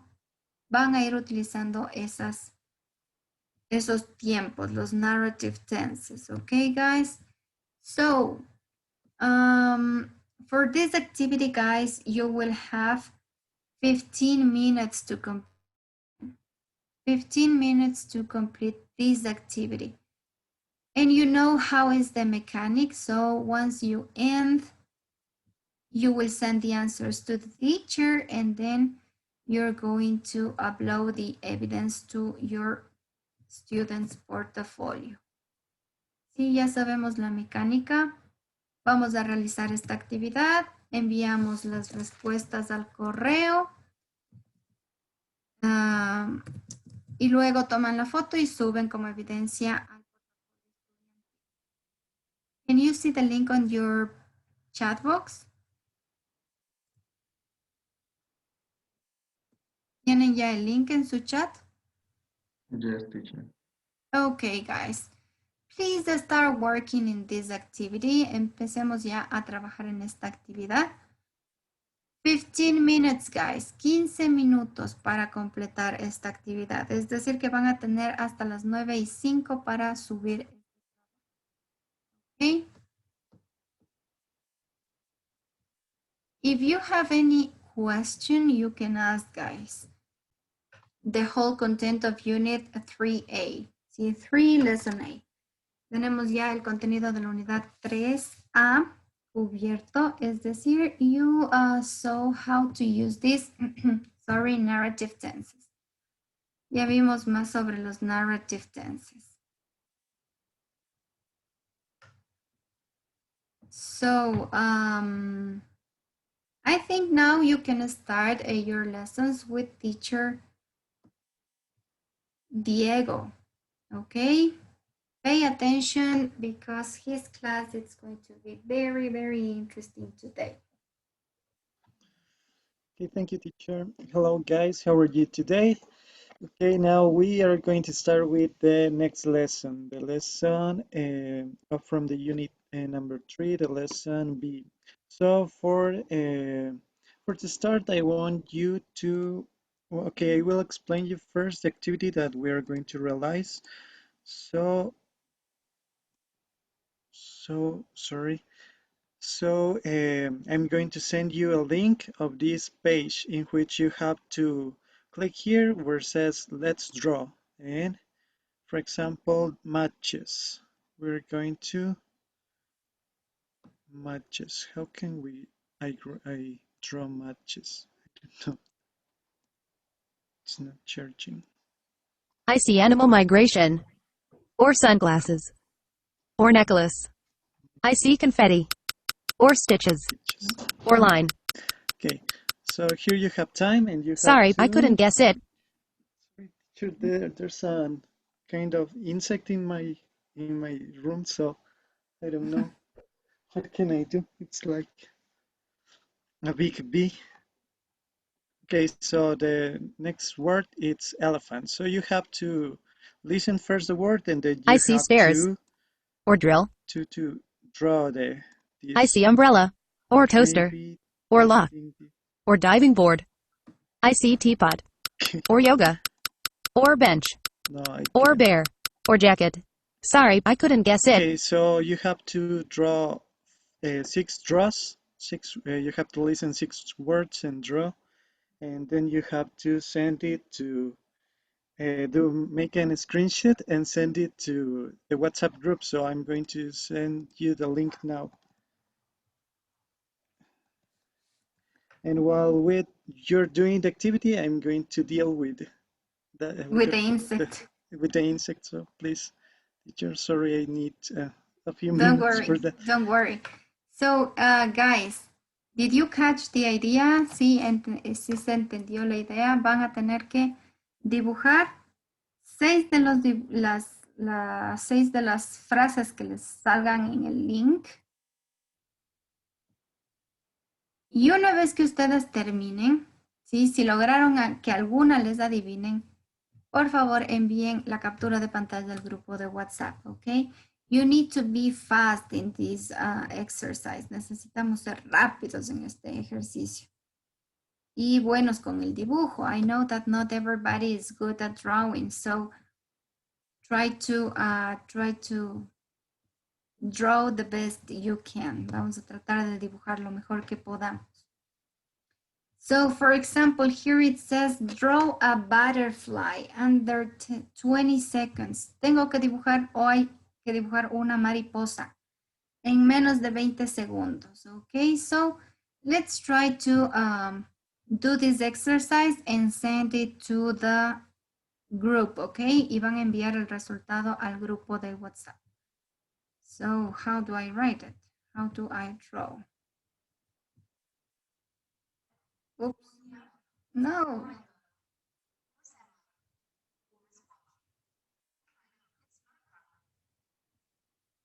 Did you see that? I got it.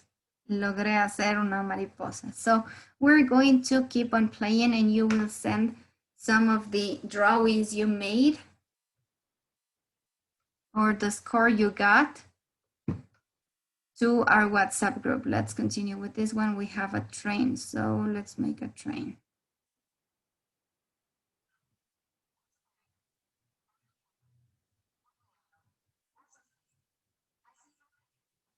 No.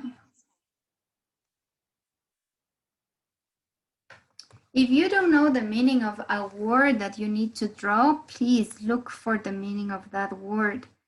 Si todavía no sabemos el significado de la palabra que nos piden, hay que buscar para saber qué es lo que vamos a dibujar, ¿no? For example, in this case, I have harp. Tengo que dibujar un arpa.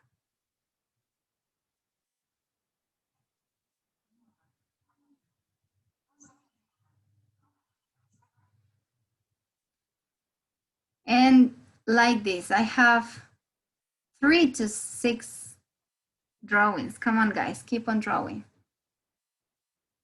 Al grupo de WhatsApp. Sus dibujos. All the drawings you made, okay? So this would be the page we're going to see on the WhatsApp group. Lo que vamos a encontrar en el grupo de WhatsApp. Sus dibujos. Oh my gosh, how many drawings I'm watching.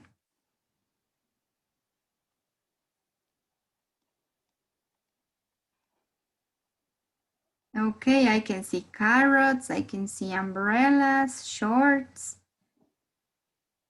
Well done, guys.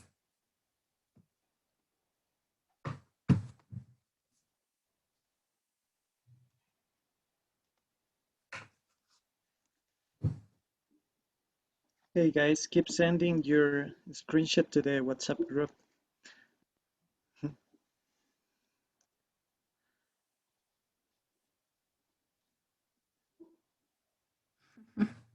I see a finger, a rhino. Okay.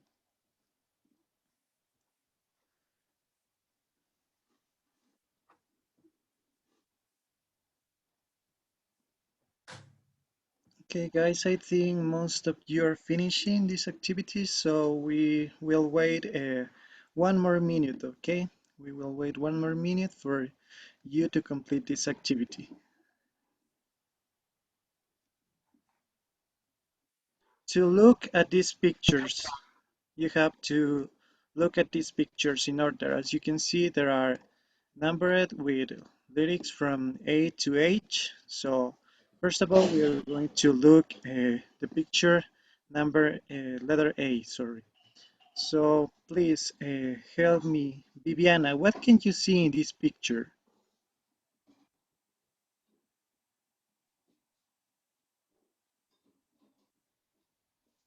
Are you there, Vivi? Sí, teacher.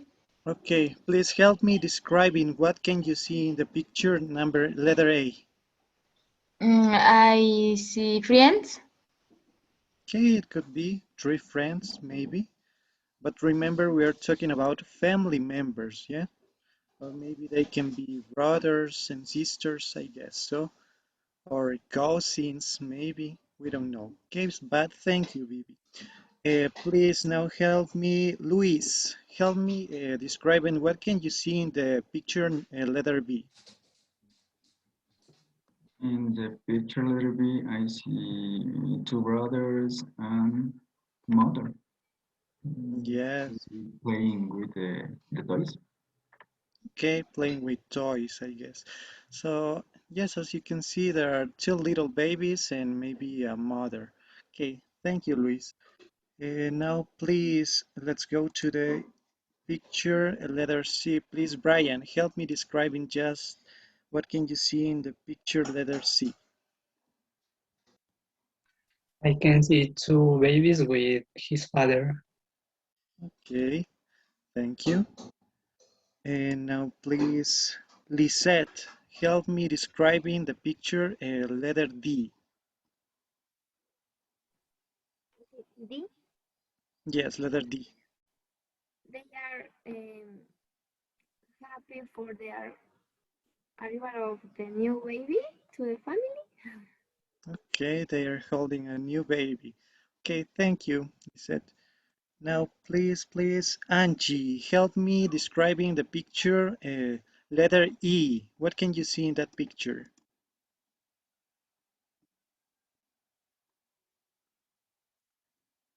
Angie, are you there? Angie was having problems with the internet, so Oh. maybe you can ask someone else. Okay, so please, Nicole, help me. I see a child. Okay, yeah, tiny child. Yeah, thank you. So please now let me see Samantha. Help me describing what can you see in picture letter F?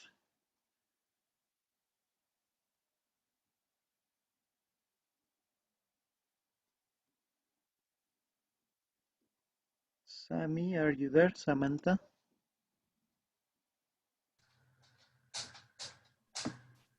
Eh, podría ser letter F, mom and son.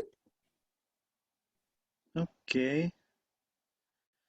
But they look a little bit more similar in their gestures. Maybe they are brothers, I guess. And please, let me see. Miguel, help me describing the picture letter G.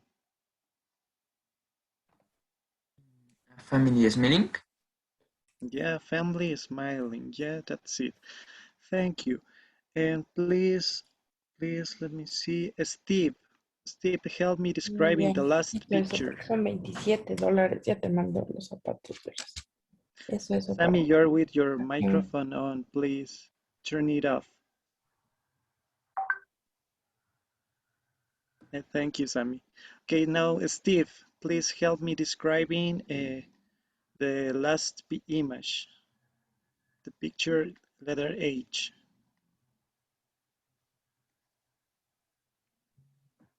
The family, the years. No, Yeah, how many family members do you see in that picture? ¿Cuántas personas six. puedes ver? Six. Okay, yeah, 6. Okay, thank you, Steve. So as you can see, there are different relationships when we talk about family, such as brother, sister, and we're going to learn more expressions to say it in order to describe these relationships in a better way.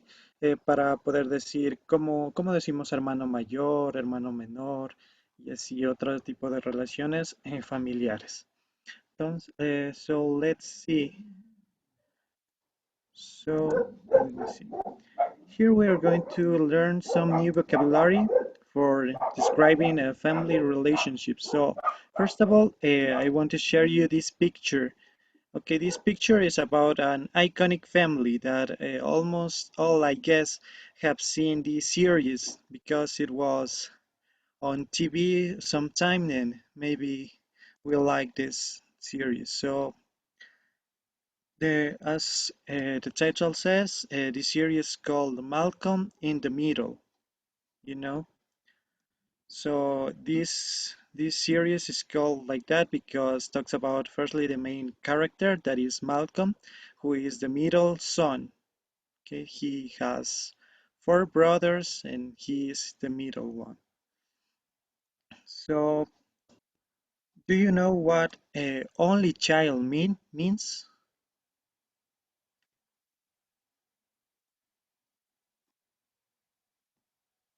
¿Alguien que sepa qué significa only child? Hijo único. Yes, who is speaking? Please tell me your name. I couldn't. Nicole, is that you? Nicole. Okay. Yes. Yeah, you're right. Thank you. Hijo único, decimos, yeah. Only child. So let's see. Someone who knows the meaning of nephew. Nuevo ¿Sobrino? sobrino. Sobrina. Yeah, sobrino, ¿no es cierto? Muy bien. Sobrino. Yeah, that's right. Someone who knows the meaning of niece. Sobrina. Yes, exactly. Someone who knows the meaning of older sister. Hermana mayor. Yes, that's it.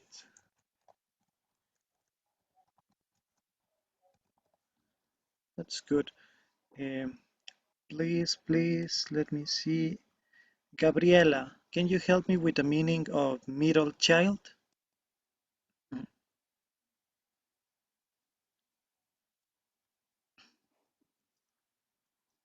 mm.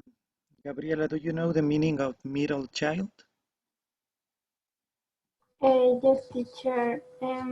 Podría ser más o menos como el hijo del medio, más o menos. Yeah, that's it. Es el... Ya en ese caso sería el hijo del medio.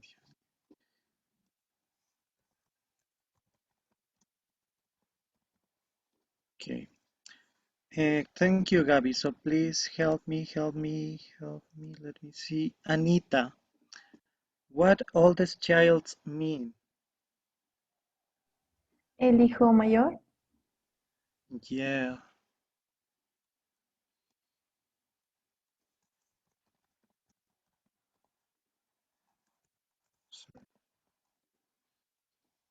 Okay, let's see. Erika, the next one. What childhood means?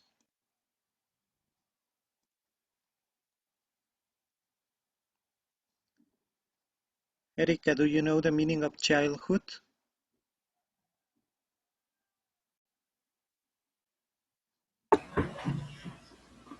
Podría ser como infante o infancia.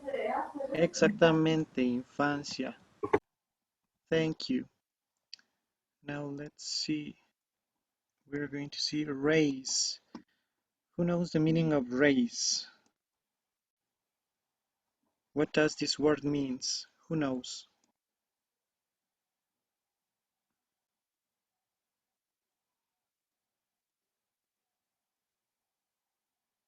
Annabelle, maybe? Do you know the meaning of this word? Race? Criar, quizás. Yeah, that's it. Criar. Muy bien. And the final word that maybe we all know, that is generations. What does it mean? Generations. Generaciones. Yeah, that's it. Okay, generaciones. So now we are going to, let me clear the screen. Okay. Okay. So now we are going to read these statements, and I'm going to share again these images, and we are going to match the statements with the letters of the pictures. So please, Gabriela, help me reading statement number 1. Yes, I haven't got any brothers or sisters, so I am an only child. Yeah, I am an only child. So let's see. Which picture do you think describes the words only child? ¿Qué imagen describe la palabra que vimos? Only child, hijo único. ¿Cuál de todas estas imágenes? G? Yeah, maybe letter G, because there's a family with one only child. So let's annotate the answer here. Letter G. Okay, thank you, Gabby. So please, let me see. Jimmy, please help me reading the statement number 2. Number 2, my brother has got a son and daughter. So I got a new nephew and a niece. They're twins. Yeah, do you know the meaning of twins? What does twins means? Gemelos. Yeah, gemelos, that's it. So let's look for the pictures and let's see if we found any twins. So which picture contains twins? Dicho Letter letter C. C. Letter C. Yeah, it seems like they are too similar. So let's write the answer. Letter C, twins. Okay, let me write it on the screen. Okay, thank you, Jimmy. So please, now, Catherine, please help me reading the statement number 3.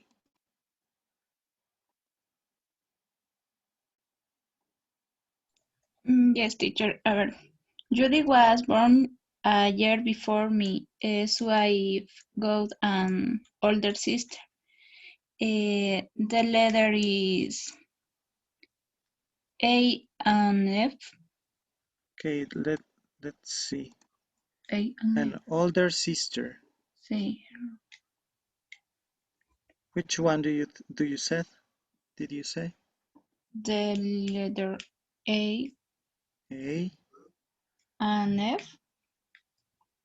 F. I think the correct one is letter F because, as I said before, they look like brothers because they are kind of similar in some way. And the girl in this picture looks older, so yeah, it's letter F, the correct answer. So thank you.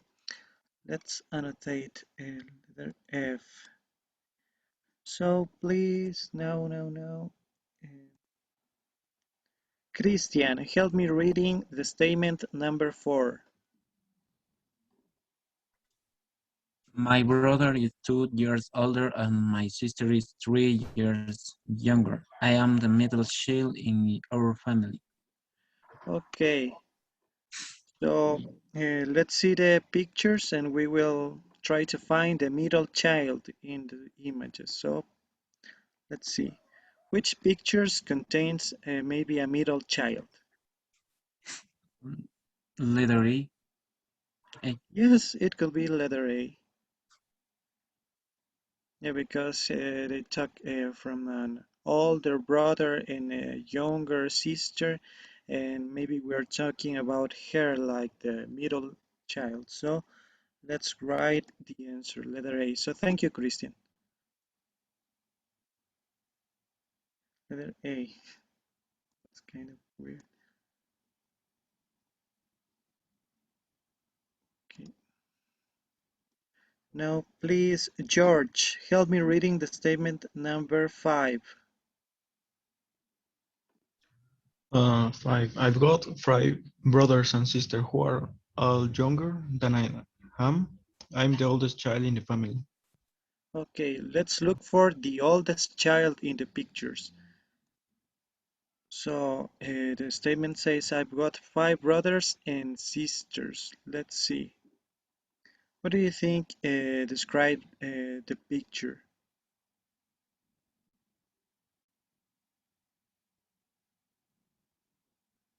What picture describes the statement?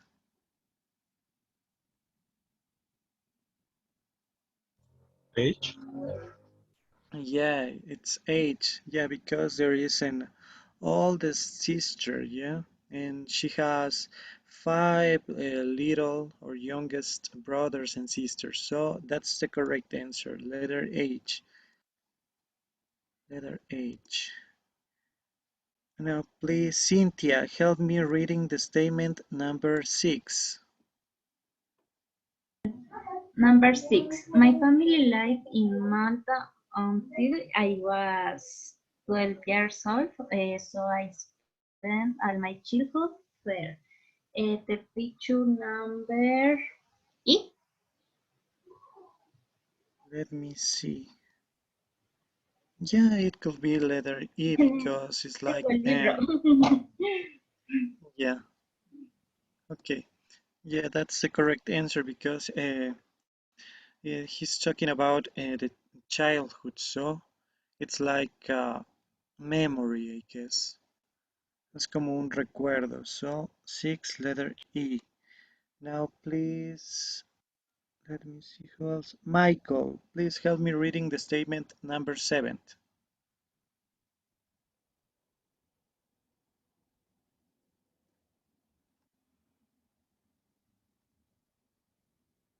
Michael, are you there?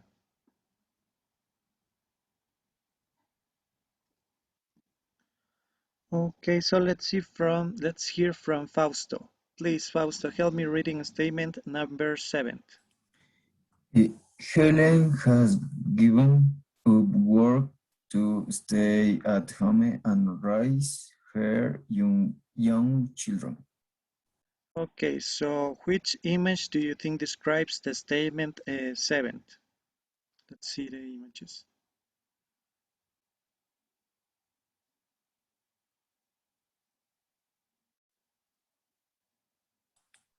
Which one?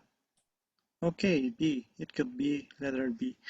So let's write it down. Letter B. Okay, thank you, Fausto. And let's see the last statement. I want to hear from Priscilla. Priscilla, please help me reading the statement number 8. Yeah, I've just become a grandmother, so there are now 3 generations in our family. Okay, and please tell me which image describes that statement.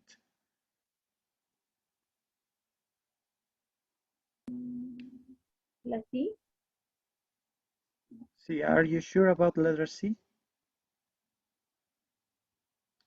Letter C is just the father with the twins. Are you sure is that correct?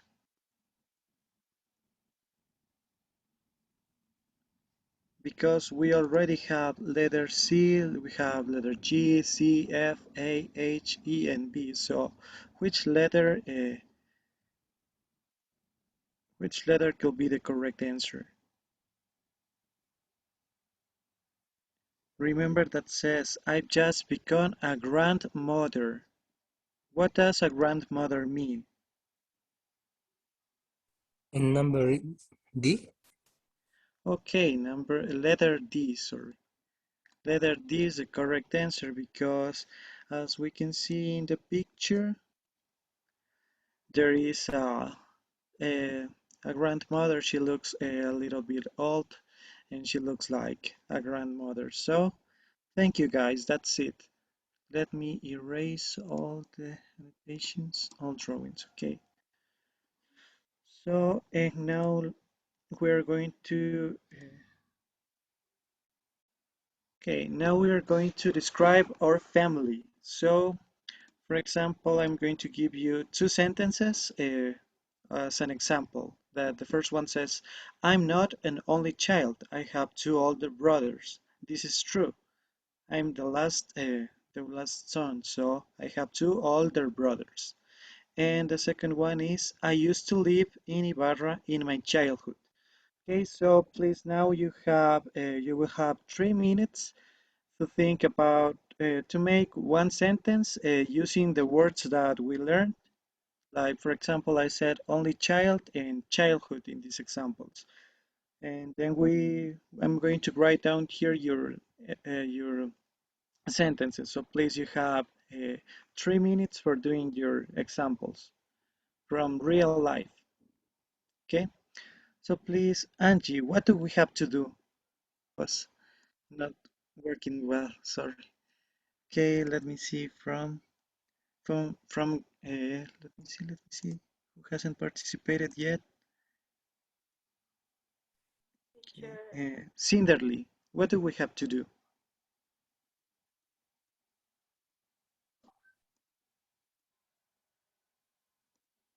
Or anyone wants to say something?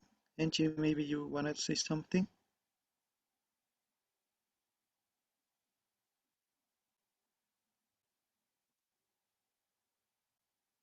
Guys, who can tell me what do we have to do now?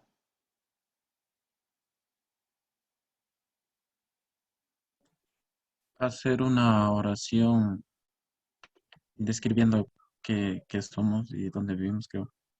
Okay, describing your family, remember. Maybe you can and try to use the words, the vocabulary we learned before. So as you can see, we have only child, nephew, niece, older sister, middle child, oldest child, childhood, race, and generations. You can use whatever of these phrases or words to make your examples. So please, guys, you have 2 minutes from now. And then I'm going to ask randomly for your examples. So guys, please.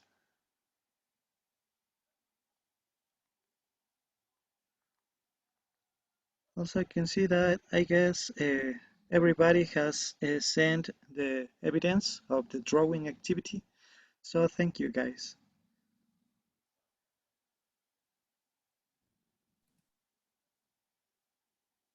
The next one. Mix up. Who knows the meaning of mix up? Mezclar. Mezclar. Oh, okay, mezclar. So let's see which statement describes that. Okay, so Let's see. Okay, mix up.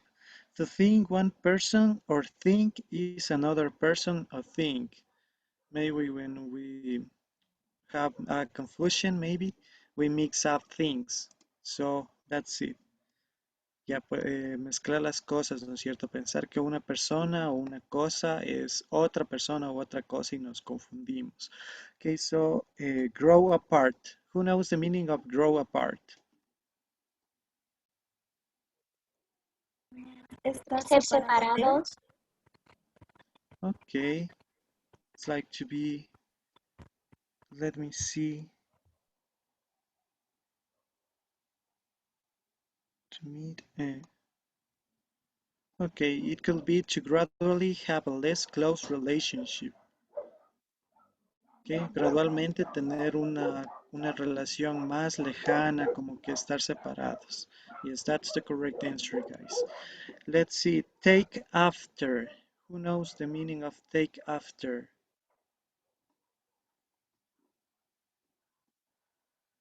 Do you know the meaning of take after, guys? Parecerse.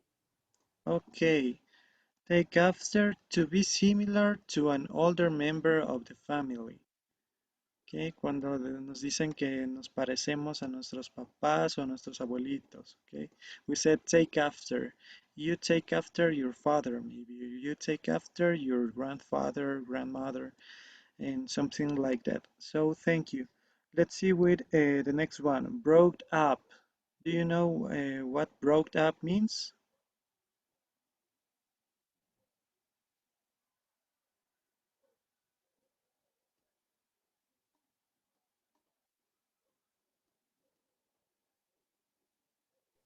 Criado. Broke up. Let's see. You said to look after a child until she is an adult. Let's see if it is correct. Yeah, that's it. Exacto, es como también decimos raise, es un sinónimo, ¿no es cierto? Decimos cuidar o criar, digamos, en este caso nos dice a un niño hasta que él o ella se convierta en adulto. Okay, thank you. So let's see con grew up. Who knows the meaning of grew up? Creció. Crecer, creció. Okay, it's like to say when gradually someone becomes an adult. Cuando crecemos, cuando cambiamos, nos convertimos en adultos. Grew up. And the final one, get together. What does it mean? ¿Qué significa get together? Reunirse. Okay, to meet when you have organized before. Es como reunirse con alguien cuando ya realizas, digamos, una cita previa o con consentimiento que le dices a la otra persona para reunirse. Okay, guys. So all the statements, the matching activity was correct, guys. So thank you. Let's see.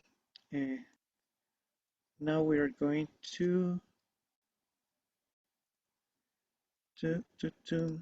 see some other questions about twins. Okay, do you remember the meaning of twins? Gemelos. Yes, twins. So please, I need someone who can ask me the first question. Who wants to ask me? Alguien que me quiera preguntar la primera pregunta.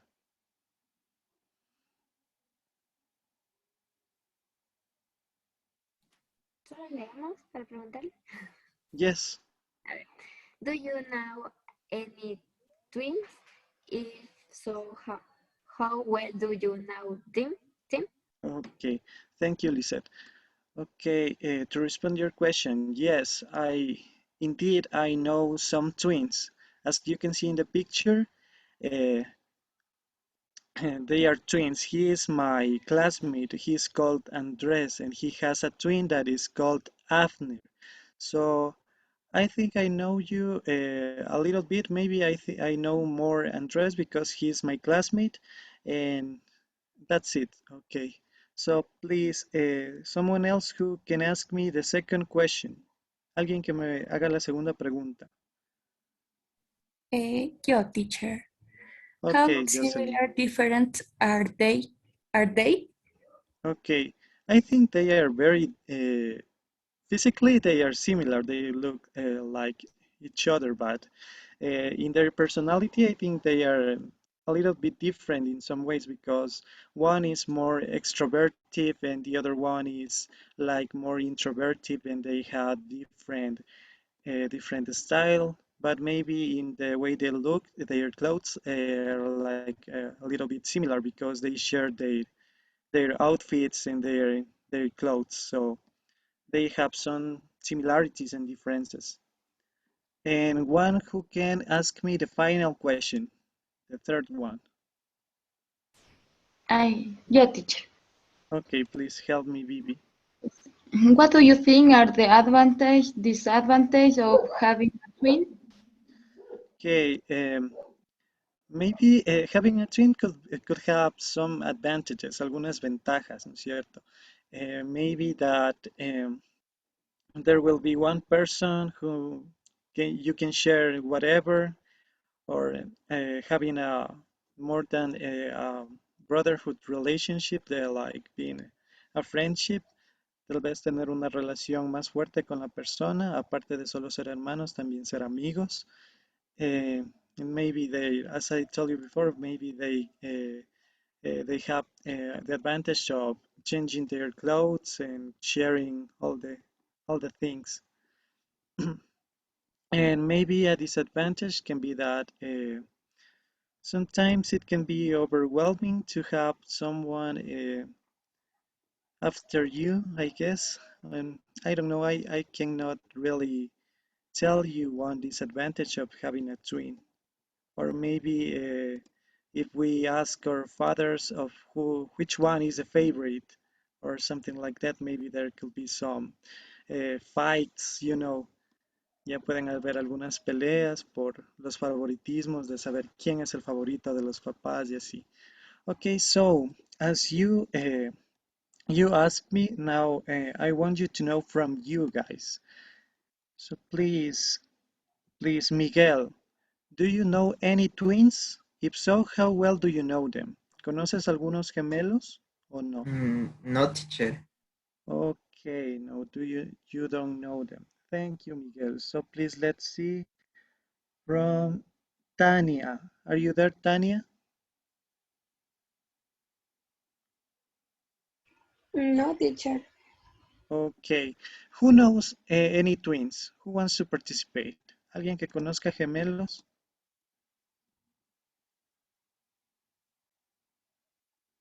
No one? Okay, so let's pass. Okay, so let's pass to the third question. We're going to imagine that maybe we have one twin, and we're going to try to look for the advantages and disadvantages of having a twin.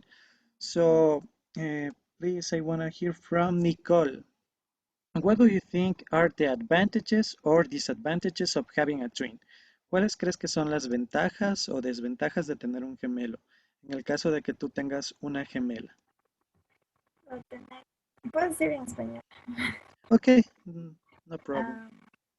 No sé, yo creería que más ventaja que, pues si es muy similar a mí, pues ser que nos confunda. Yeah. Tenemos un novio, el mismo novio las dos. Eso creo para mí. Okay, that's really interesting, Nicole. Okay, please, someone else who wants to answer the same question? ¿Alguien que quiera responder la misma pregunta?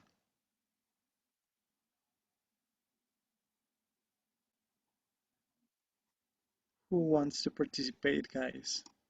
Try to imagine it if you have maybe a twin and we are going to look for the advantages or disadvantages. Vamos a ver las ventajas o las desventajas de tener un gemelo. Okay, so let me see. I want to hear from Steve. Steve, what do you think are the advantages or disadvantages of having a twin? No, teacher. Ayúdame pensando, digamos, vamos a suponer que tienes un gemelo. ¿Y cuál podría ser una ventaja o una desventaja de tener un gemelo? Mm, el mundo te confunde con él. Que la confusión, ¿no es cierto? También puede ser. Ok, Steve, thank you. Puede dar haciendo, que puede dar algún examen en vez de yo. Ya que se pueden pasar el uno por el otro para ayudarse, esa puede ser una ventaja también. Ya, ¿no es cierto? Sí existen algunas ventajas, ¿no es cierto? Pero también puede ser que existan desventajas. Entonces, now we're going to listen an audio about a conversation between two sisters, two twins. They are twins. So let me Can look we for. can we listen? Can we make the listening activity after the break, Diego? Yes, teacher. Yes, Because I always forgot. no worries. The thing is that I can listen that some of the students maybe look a little bit tired and they need some rest. Yes, teacher. Guys, as you know, it's time for our break. So you can keep on the class and you can leave the class and then come back as usual, right? We were talking about twins. So now you're going to listen carefully to our record about twins. And then you're going to help teacher Diego to answer some questions about the reading, the listening. So let's listen to this recording. Okay, guys, so now we are going to do a listening activity. So I'm going to play the audio now. Track 1.45. Charlotte. When people find out I'm a twin, they generally ask the same questions. What's it like? Can you read each other's thoughts? Can people tell you apart? Do you do everything together? It's true that I often know what Megan is thinking or feeling, but that's because we grew up together and we're very close. We're no different from ordinary sisters. But if you look at photos of us when we were younger, even I can't say which one is me. We used to look absolutely identical. And Mum says we didn't used to talk much when we were playing together. We seemed to know what each other was thinking. I guess as we grew up, we wanted to create our own unique identities. I remember at school, Megan used to dress as differently from me as she could. I went through a phase of wearing lots of black and looking quite messy. So, of course, Megan started wearing flowery dresses. We used to have a lot of arguments as teenagers, but now we're really good friends. We usually speak on the phone 2 or 3 times a day, and we get together as often as we can. So, what's it like to have a twin? It's great. You have a best friend for life. Megan. Charlotte and I had a wonderful childhood. We did everything together. I had my best friend with me 24/7 and we used to be very close. She had a brilliant imagination and used to invent wonderful stories. Of course, we played the usual twin jokes. At school, we used to swap clothes and confuse the teachers. I'm not sure they even noticed some of the time. We looked so similar that even our parents used to mix us up. We didn't used to argue much, but in our teenage years we started to grow apart. We were trying to find our own identity, I think, and we each made a different group of friends. Later on, we went to universities in different towns. But it turned out that you can never escape being a twin. After our first year away, we hadn't seen each other for 6 months.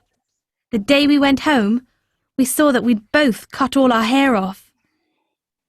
These days, I think we have quite different personalities. Charlotte is very kind and caring, but often forgets things and gets lost. I'm a bit more confident and organised. But we still have lots in common. We both love beach holidays, playing football, and we both complain about our hair. Okay, guys, please, I'm going to give you 2 minutes to read these questions. for you to be familiar with the questions and the content of the listening. And then we're going to listen again. Okay, I'm going to read these questions first. Charlotte, what were the twins like when they were children? Second one was, what changed in their relationship when they were teenagers? Third one, what's their relationship like now? And then the part of Megan. What kind of sister was Charlotte? What changed in their relationship when they were teenagers? And in what ways are they similar now? Okay, guys, so I'm going to play the audio again. So please pay attention to these details of the questions. That says in the first one, something of their childhood. Okay, then when they were teenagers and their relationship like now. And we are going to compare the what is the opinion of Charlotte and what Megan thinks about these questions. Okay, so let's hear it again. Track 1.45. Charlotte. When people find out I'm a twin, they generally ask the same questions. What's it like? Can you read each other's thoughts? Can people tell you apart?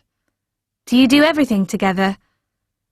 It's true that I often know what Megan is thinking or feeling, but that's because we grew up together and we're very close. We're no different from ordinary sisters. But if you look at photos of us when we were younger, even I can't say which one is me. We used to look absolutely identical. And Mum says we didn't used to talk much when we were playing together. We seemed to know what each other was thinking. I guess as we grew up, we wanted to create our own unique identities. I remember at school, Megan used to dress as differently from me as she could. I went through a phase of wearing lots of black and looking quite messy. So, of course, Megan started wearing flowery dresses. We used to have a lot of arguments as teenagers, but now we're really good friends. We usually speak on the phone 2 or 3 times a day, and we get together as often as we can. So, what's it like to have a twin? It's great. You have a best friend for life. Megan. Okay, so if you have maybe the answer of the first question of Charlotte, who wants to tell me? What were the twins like when they were children? Someone who knows the answer? Or who wants to participate? Que identical. Okay, identical. What else?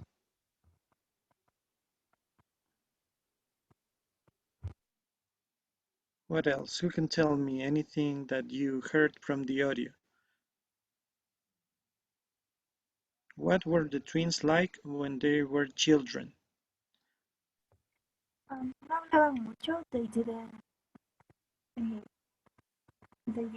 talk to entre ellos. No se conocen. Okay. They did not talk too much to each other. Okay.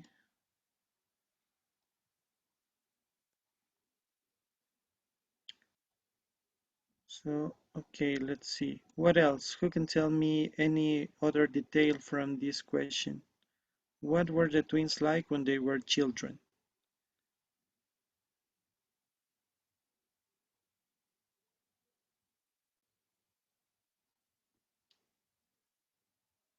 Okay, no one else. Okay, so let's see the second question. What changed in the relationship when they were teenagers?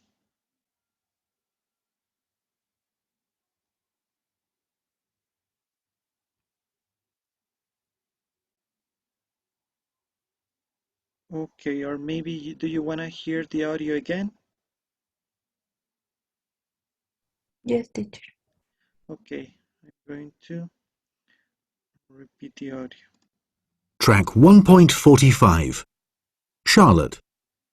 When people find out I'm a twin, they generally ask the same questions. What's it like?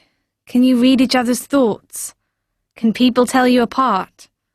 Do you do everything together?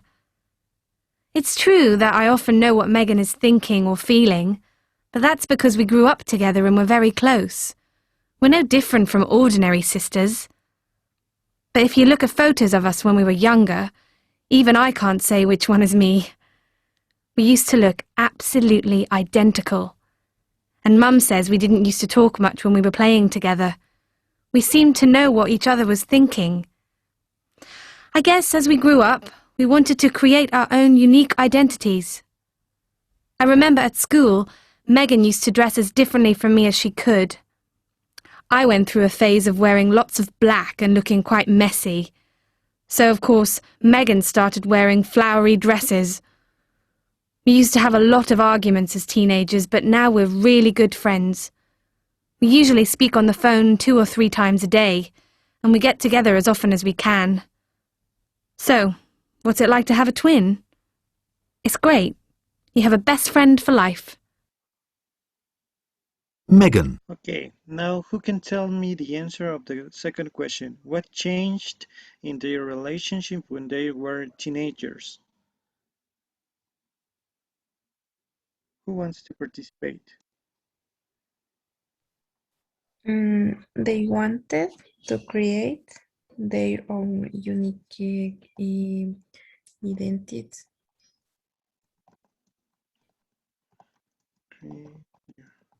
Exactly. They wanted to create their own identity. Yeah, that's it. Yeah, because the audio said that that Charlotte used to wear a little bit messy with black colors, and Megan was the opposite. She used to wear flowery dresses. Unos vestidos más floreados tenían un distinto estilo, por eso que querían construir su propia identidad, ¿ok? So, let's see, who wants to tell me the...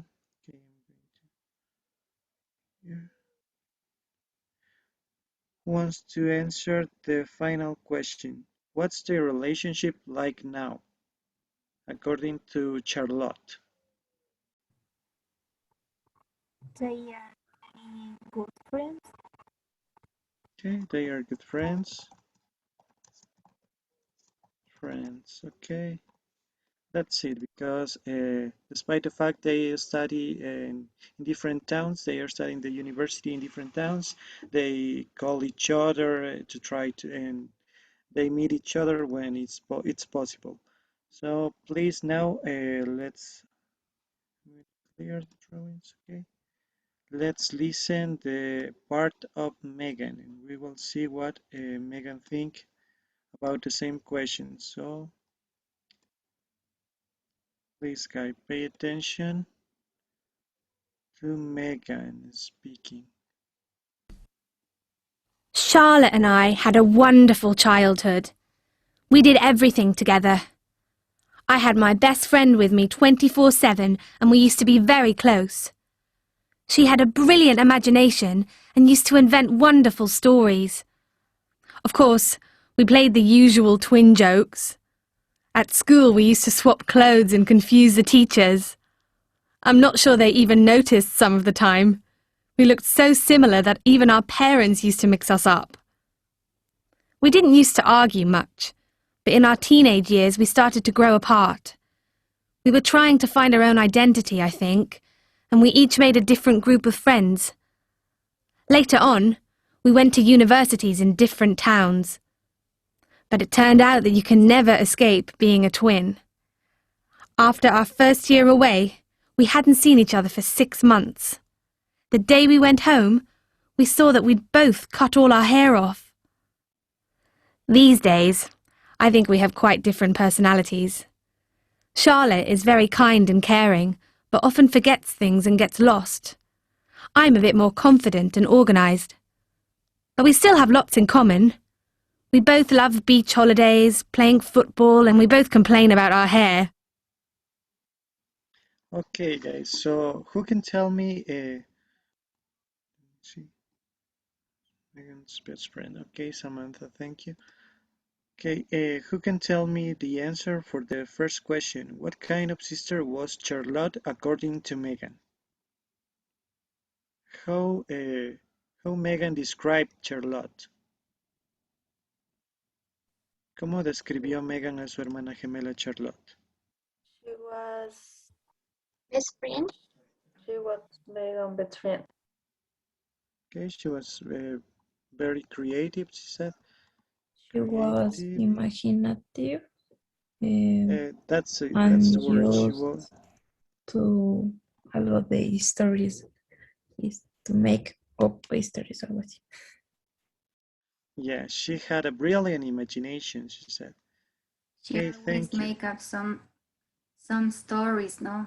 So yes, she had a brilliant imagination.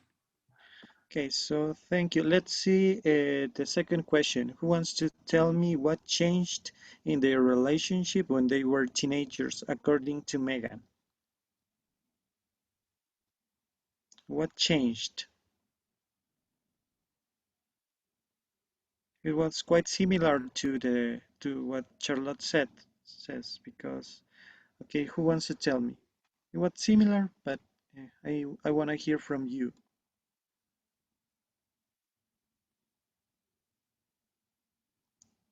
¿Qué decía Megan sobre los cambios en su adolescencia? ¿Cómo cambió su relación en la adolescencia? Tuvieron diferentes amigos. No puedo escuchar bien.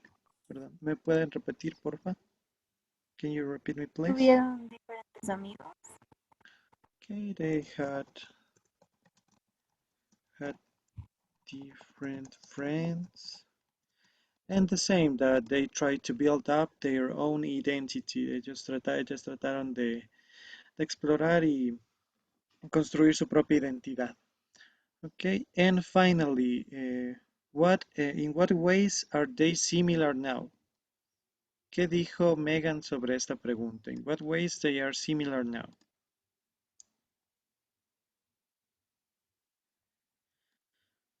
Who wants to tell me? Who wants to participate? They both love beach holiday, Okay. playing football.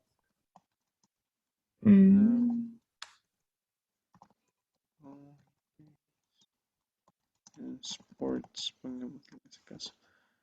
Okay. She also said that they haven't met for about 6 months. 6 months. And when they went home, they surprised because both have cut off her hair. So Arreglaban su cabello, parece que decía. sí, dijo que cuando no se habían visto en 6 meses, después tuvieron una reunión familiar, fueron a casa y fue una sorpresa también de que las dos llegaron con el cabello corto, se habían cortado el cabello a las dos. Okay, so thank you guys. Now I wanna let me see, clear here. Okay, so I'm going to ask you. Let me see who hasn't participated. Jonathan, are you there, Jonathan? No, sorry, Joanna. I read Jonathan, I don't know why. Okay, teacher. Joanna, do you think Megan and Charlotte like being twins? ¿Les gusta a ellas ser gemelas, según lo que escuchamos? So, she had advantage and advantage. Okay. She enjoyed the travels in the beach and what do you say? Cada quien tiene su propio estilo. each one has their different style, their personal style. Entonces, however, different state. Style, okay. Thank you. So please let me see. I want to hear from Christian. The same question. Do you think Megan and Charlotte like being twins? Why or why not?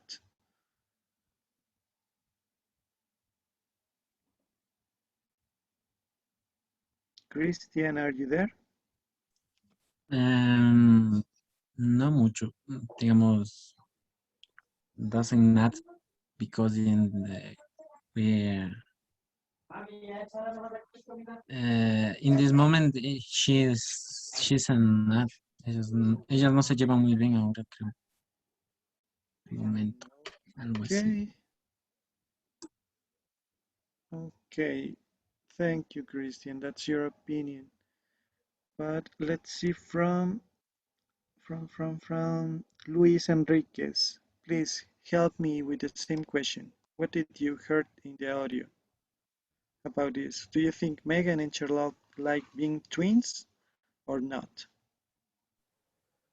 In the audio, is great because the two sisters or two twins, Charlotte says best friend for life. I remember. Yeah, thank you. That's a good point because Charlotte said that having a twin is like having a best friend for all life, para toda la vida sería. Entonces, despite they had maybe some differences in their when they were teenagers, they like to be twins, I think. So let's see. Thank you guys. Now, okay, now I'm going to share you a link in which you have to, let me see, where is it? Okay, that's a link for a worksheet. It's an easy worksheet about the family and the family relationship. So you have to enter to that link and try to complete this worksheet. It's not much complicated. So for this activity, you will have 10 minutes, guys. So please, Michael, ¿qué tenemos que hacer? Can you tell me what do we have to do now?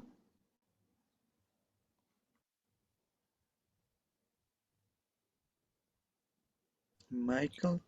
¿Podría repetirme, teacher? Se cortó. Okay, I'm going to repeat again. Okay, I sent you a link in the Zoom chat, so you have to open that link and enter to this page live worksheets in which you will find a worksheet about family and family relationships. And you have to fulfill this worksheet. And for this activity, you will have 10 minutes because it's not much difficult. Okay, so please, if you have any question, please let me know. Okay, guys?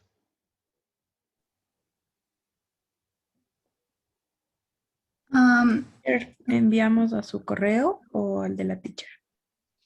Creo que no hay necesidad de enviar el correo, solo pueden chequear las respuestas al final. Yeah. You can use just check answers. It's just like the practice. Es solo como una práctica para ustedes, chicos. Brother. Okay. Who else? What else? Father. Father. What else? Grandfather. Grandfather. Yeah, that's it. Grandson. Uncle. Grandson.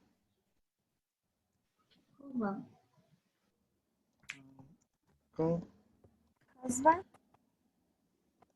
Husband. Son. Son. Let me see. And son. Yes, that's it, guys. Now, please help me for women. For Wife. woman. Wife. sister, sister, mother, mother, grandmother, grandmother, what aunt, aunt, what else? daughter, Daughter, granddaughter, nice, granddaughter, niece, ¿cómo es? niece, yeah, that's it, niece. And let's see from the plural, the category plural. Cousins, yes. Yes, what Grandchildren, grandchildren, yeah. What else? children, Children, Parents, parents, yes.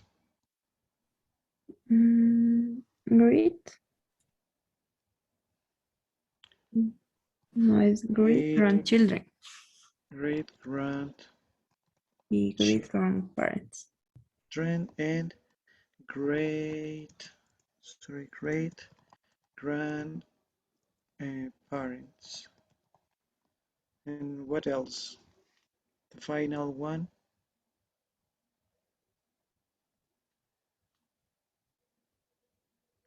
Have grandchildren,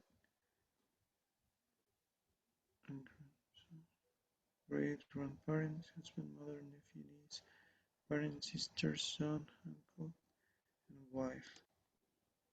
What's missing? What word is missing? great grandparents, The great grandparents is already there. One word is missing, but I can find it.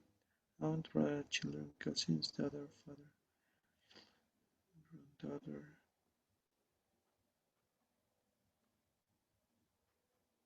Okay, I think that's all the words. So let's see.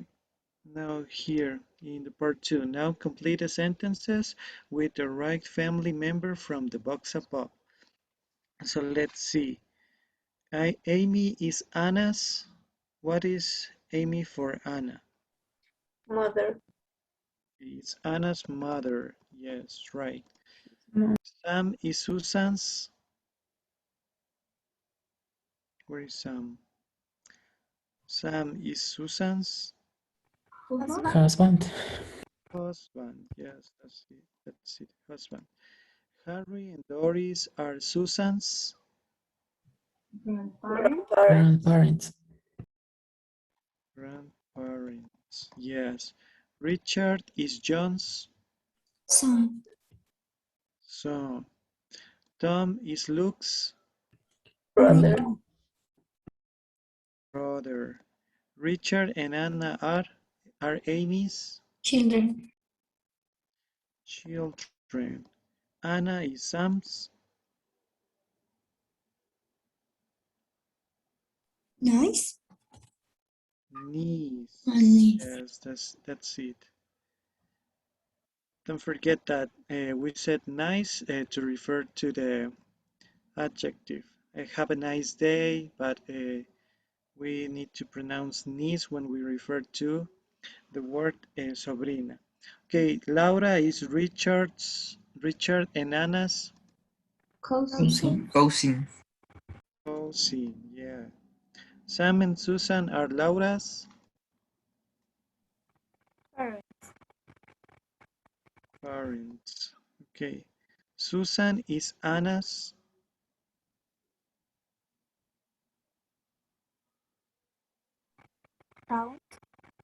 aunt. Yes. Allison is Laura's.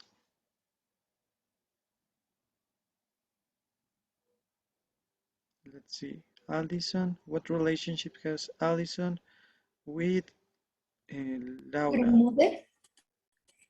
No. Allison is Laura's. Yes. Grandmother. John is Richard and Anna's.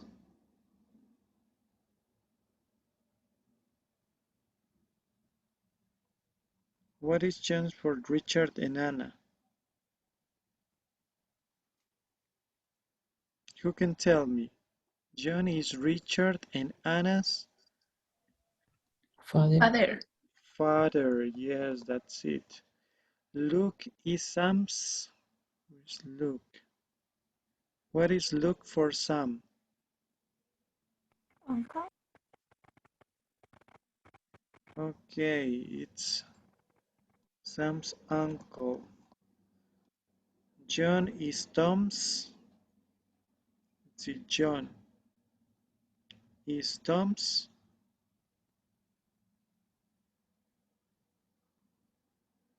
Nephew? nephew. Yes, that's it. Let's see, number 15. Anna is Richard's. Anna. Sister. Richard, yes. Richard's sister. Allison is Tom's. Sister.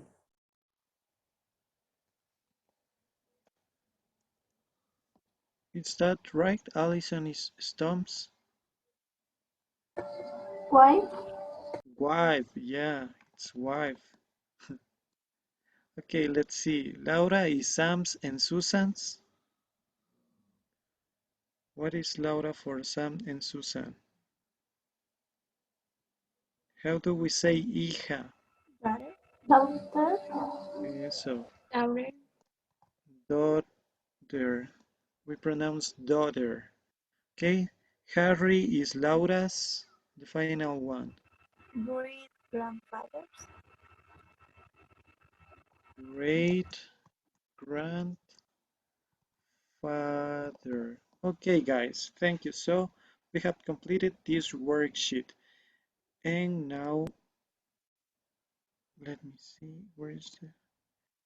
Now we are going to review some personal questions. We're going to know now, we're going to discuss about our personal relationships with our family members. So please, I want to hear from Juliet. Do you have any brothers or sisters? ¿Tienes algún hermano o hermana? Yes, I brother. Okay. And do you think is your relationship similar to the relationship that we saw before between Megan and Charlotte? ¿Crees que tu relación con tus hermanos es similar a la que tienen las gemelas Megan y Charlotte? Mm, no, because he lives far away. Oh, okay. He lives far away. So, okay, thank you. Let's see from Fausto, please. Help me with the same question. Do you have brothers and sisters? Teacher, I have 4 brothers and a sister. Okay. And do you think is your relationship similar to the relationship between Megan and Charlotte or not? Yes, the parecido. Okay, thank you, Fausto. So now let's see from Christian. Christian, would you like to have a twin? ¿Te gustaría tener un gemelo? Why or why not? Mm, I am not, no, no quisiera tener. Because I think is very complicated for other people to identify what is correct person. Okay. Okay, thank you. So let's hear from Catherine. Catherine, would you like to have a twin? Why or why not? ¿Te gustaría tener una gemela? Catherine, please help us. No, no, teacher. Why not? Because they will like confuse me. Okay, you're just looking for the disadvantages of having a twin. Who from here, ¿a quién sí le gustaría tener un gemelo? Who would like to have a twin?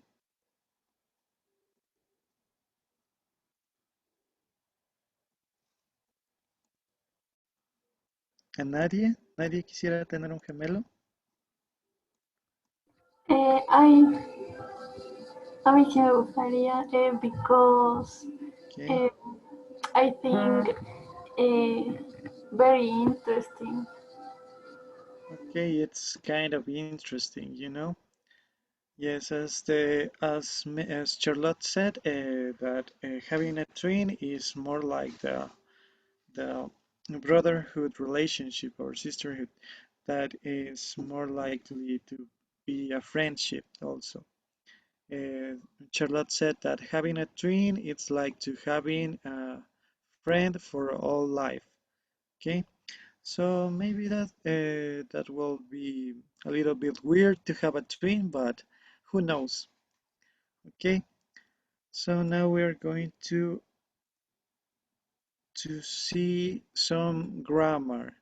Okay, we are going to see the difference between used to and usually. So please, Nicole, help me reading the statement A. What's the order? Underline the words used in the recording, then listen and check. Okay, so let's see. Now we are going to listen to this activity, this track 1.47, in order for you to underline and help me to correct these activities. So let me share again the workbook. Book. Here it is. See, here it is the activity. Let me see. Okay, now we are going to listen to this activity and we're going to underline the correct word. So please guys, pay attention, guys. Track 1.47. 1, Megan used to dress as differently from me as she could. 2, Megan started wearing flowery dresses. 3, We used to be very close. 4, We usually speak on the phone 2 or 3 times a day. Okay, who can tell me the correct word in the first question? Megan dressed or used to dress as differently from me as she could. Used to Use it dress. to the dress. Okay, used to. Yeah, that's it. The second question. Megan started or used to start wearing flowered dresses. What is the correct one? Started. Started. Okay, Megan started to wearing flowery dresses. Okay, so let's see the third one. What is the correct? We were or used to be very close. Used to. We used to be very close. Okay, and the final one. Usually speak. Usually speak. We usually speak on the phone 2 or 3 times a week. Okay, so let's listen again. Correct. Track 1.47. 1, Megan used to dress as differently from me as she could. 2, Megan started wearing flowery dresses. 3, We used to be very close. 4, We usually speak on the phone 2 or 3 times a day. Okay, so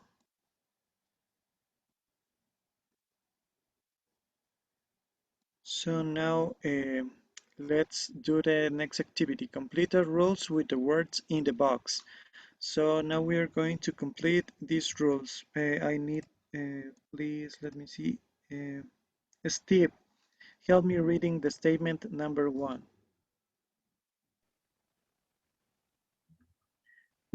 Megan, a ver, we can use Uh, Help me usually, just reading. Then we will oh, check. We can use to to talk talk about about events. events that happening only once in the past. Okay, okay, now let's see what can be the correct word to place here. We can use always, the past time, usually, or used to.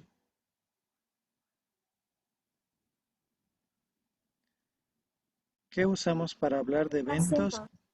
Exacto, the past simple. Okay, thank you. So let's see the second one. Please help me reading Cynthia. Cynthia, help me reading this one. We can use infinitive to talk about past habits. The Okay. use is used to, used Yeah. to. ¿Sí? Okay, yes, that's it. We can use used to plus infinitive to talk about past habits. Okay, that's it. And the third one, let's hear from let me see, Jocelyn. Please help me reading the third one. Yeah, teacher. We can use always and usually with the present and the past simple to talk about present and the past no, habits. Yes, thank you. We can use always and usually with the present and past simple to talk about present and past habits. Okay, so now we are going to see the difference between when do we use used to and when do we use these adverbs of frequency like always, usually, sometimes, rarely. There are some other adverbs of frequency. So as you can see here, we have an example with always. Okay, the example says, my older brother always cooks dinner. Okay, with usually now. My family usually celebrates birthdays with a party. And with used to. I used to hang out with my high school classmates. So now uh, I want you to take 3 minutes in order to do an example using always, using usually, and using used to. Okay? So please, Miguel, what do we have to do now?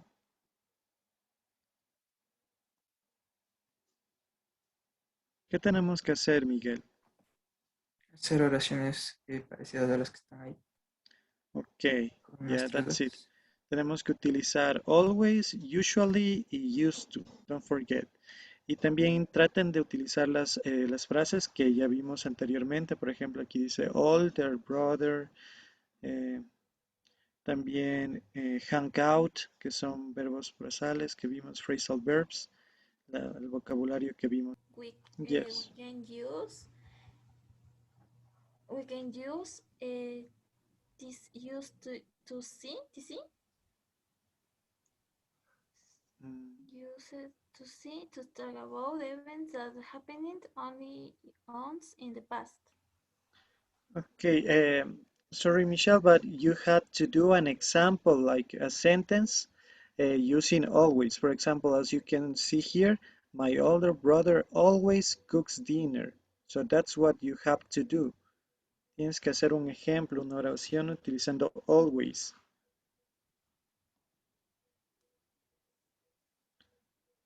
Okay, let's see. Fausta wants to participate, I guess. Yes, teacher. My example. My older brother is always very responsible with his family. Another, yes. Very responsible with his family, you said, but Yes. family, I guess. Okay.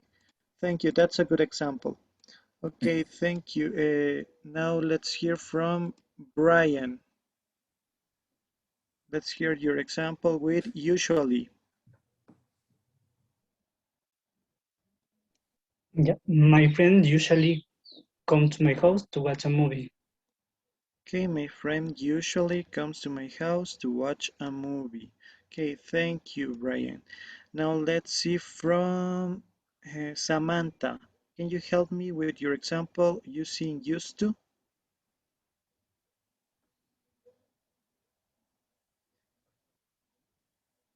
Yeah. Mm, my sister used to paint. She was a student. Student, okay. Remember that when we talk about these past habits, we talk about things that we are not doing anymore, okay? So it started in the past and finished in the past. We said used to for this to describing these things, these habits that we are not gonna doing now or anymore. Okay, so let's see another example from. Let me see who hasn't participated. Let me see from Priscilla. Can you help me with your example using always? With always, well, Yeah. my sister always watches movie. Okay, my sister always watches movies. Okay. Thank you, Priscilla. So let's see another one using usually. Who wants to help me with usually? Me, teacher. Okay, help me. My mother usually travels to visit to my grandparents. Okay, my mother usually travels to visit my grandmother, you said, or grandparents? Okay, y dejémosle con grandmother. My mother usually travels to visit my grandmother. That's a good example. Okay, so in one final example using used to. Please let me see. Stephanie, can you help me with your example using used to?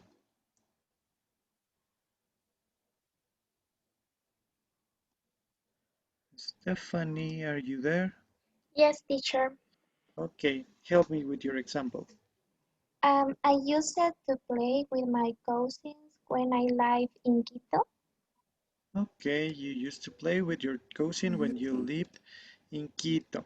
Okay, guys, so thank you guys. Now I'm going to share you, let me see. Now we are going to watch a video about some weird things or facts that happen with twins. So this is a little bit interesting and I hope you like it. So let me put the video and I'll play the video. Twins are more like... Why do you always read my questions? Sorry, aren't they our questions? I let you read yours. Let me read mine. Can't we share them? No. The New York Times reported in 2012 that 1 in 30 babies born in the US was a twin. It's pretty high. That seems higher than I thought. This is just twins. That's not identical. So okay, so yeah, we're good. We're more unique. A 2006 study by Gary Steinman, a PhD, found that taller women are more likely to have twins. Okay, this is a kind of fact, scientific facts that are interesting related with the topic of twins. For example, this fact says that en el 2006 un estudio de Gary Steinman descubrió que las mujeres que son más altas tienen más probabilidad. They are more likely to have twins. Tienen alguna probabilidad física más alta para tener gemelos. Our mom's pretty short. She's pretty short. My mom's like 5 feet tall, so that just doesn't work. I hope we're not like concerned tall. I don't want to have twins. Maybe it allows for more space in the uterus. In 2011, researchers in Italy proved via 3D video that twins begin to interact with each other in the womb as early as 14 weeks.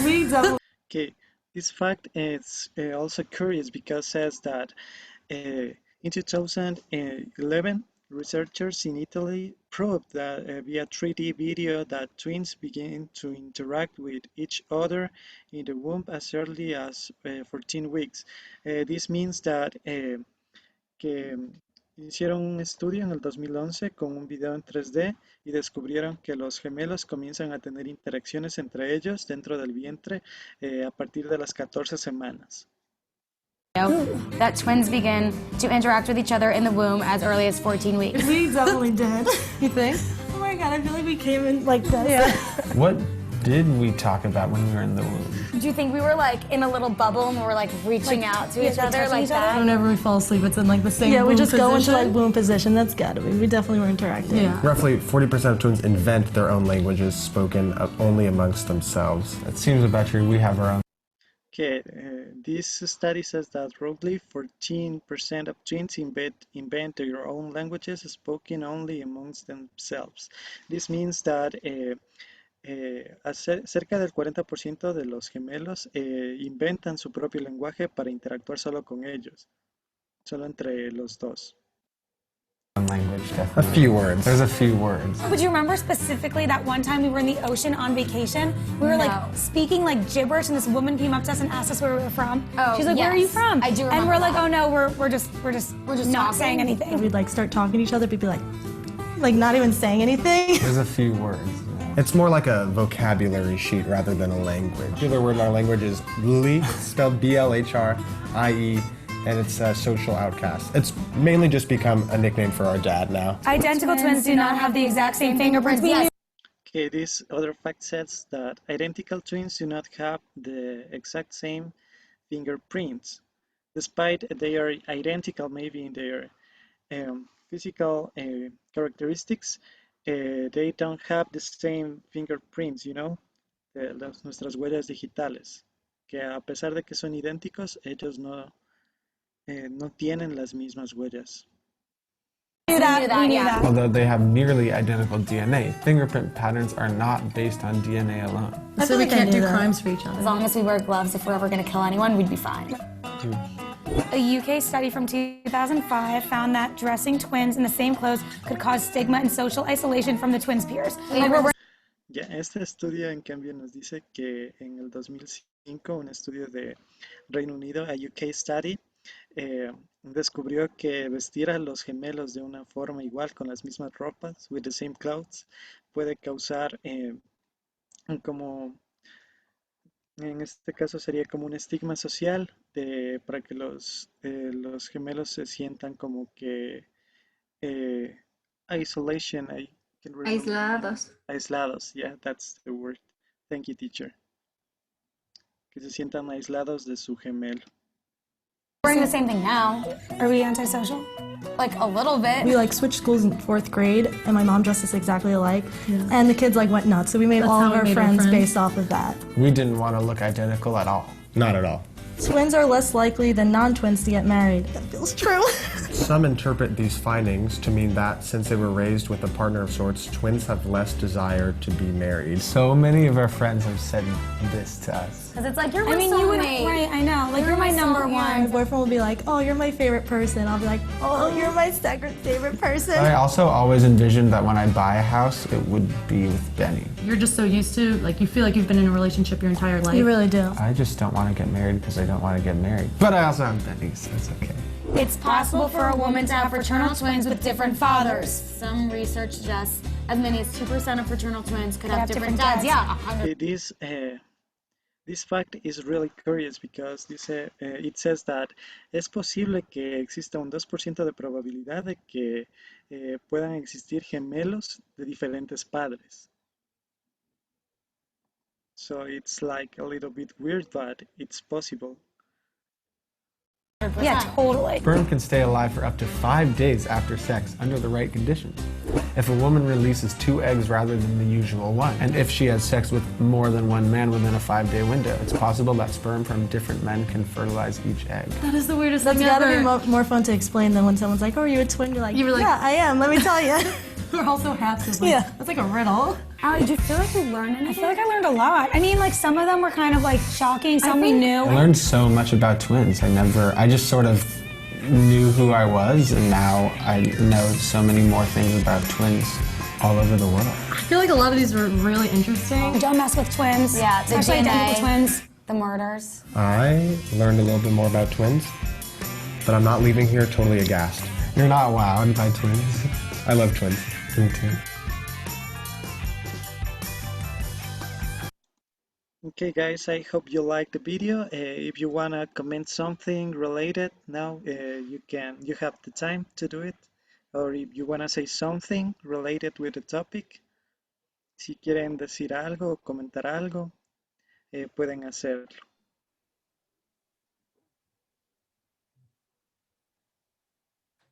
¿O qué les pareció el video? ¿Aprendieron algunas curiosidades de los gemelos? ¿Les pareció interesante? What was the most interesting fact that you heard? ¿Cuál fue el dato más interesante, chicos? For example, for me, it was that it was possible to have identical twins from two different parents. So that was something interesting. I didn't know that can possibly happen. Angie wanted to think. Angie me parece que quería hablar. You wanna say something, Angie? Que decía que las personas más altas tienen la probabilidad de tener gemelos.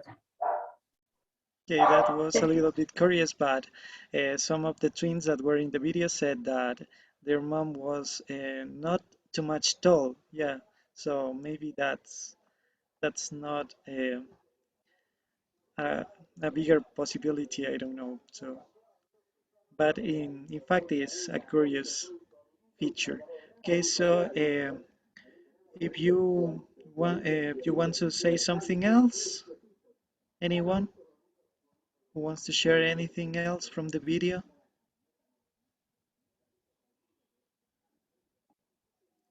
Okay, if no, so I hope you like this class. This was the lesson I planned for you, and I hope you like it, guys. So thank you. Thank you for participating. Thank you for your attention. Thank you, Diego. Thank you for today's class. So guys are clapping your class. Thank you. And now, guys, it's your turn. Remember that we had quiz of unit number 1 and number 2. Well, we're going in a few seconds, we're going to start with that quiz. I just want to explain you first the homework you will have for next week, okay? So on your screen, you should be seeing the homework you have for next week. Well, what do you have to do? You have to watch this video. You're going to watch a small TED Talk about relationships, and you're going to complete a very easy classwork. You just have to answer some questions related to the video. So let me open the link, and you're going to find out what is it about. So this is going to be your homework for next week, guys. In with you, and there we go. Okay, here we have a small TED Talk. This conference, it's going to be about falling in love is the easy part. Falling in love is the easy part. So you're going to listen to Mandy giving the talk. And after that, you will have to answer to 12 questions, okay? You just have to choose the correct option. It means that, for example, how many questions did her research have? So maybe if you heard 26 questions, you're going to click on that answer, or maybe if you think that the other one is the right answer, you can click in the one you consider is the right answer. So this is going to be your homework for next week. Esta va a ser su tarea para la siguiente clase. Y no se olviden que vamos a seguir el mismo formato de siempre. Es decir, terminan de realizar esta hoja de práctica envían las respuestas al mail que les adjunto aquí y luego suben su nota a la tarea que va a estar con el nombre de Homework Number 4. ¿Sí? Ya sea que suban su evidencia como imagen o como PDF. Eso sería lo que tenemos para la siguiente clase. One of the things you have for next class. The other thing you have for next class is to complete the Cambridge platform, guys. Continuar con la plataforma de Cambridge. Esta vez ustedes van a continuar hasta la parte de la unidad 3B, que es lo que acabamos de ver el día de hoy. ¿Sí? Es decir, que van a avanzar lo más posible hasta la parte 3B. No se olviden que tenemos que hacer el online workbook, el assessment, extension, ¿sí? Vayan avanzando. That would be what we have for next class, guys. Eso sería lo que tenemos para la siguiente clase. What are you going to do now? Listen carefully, guys.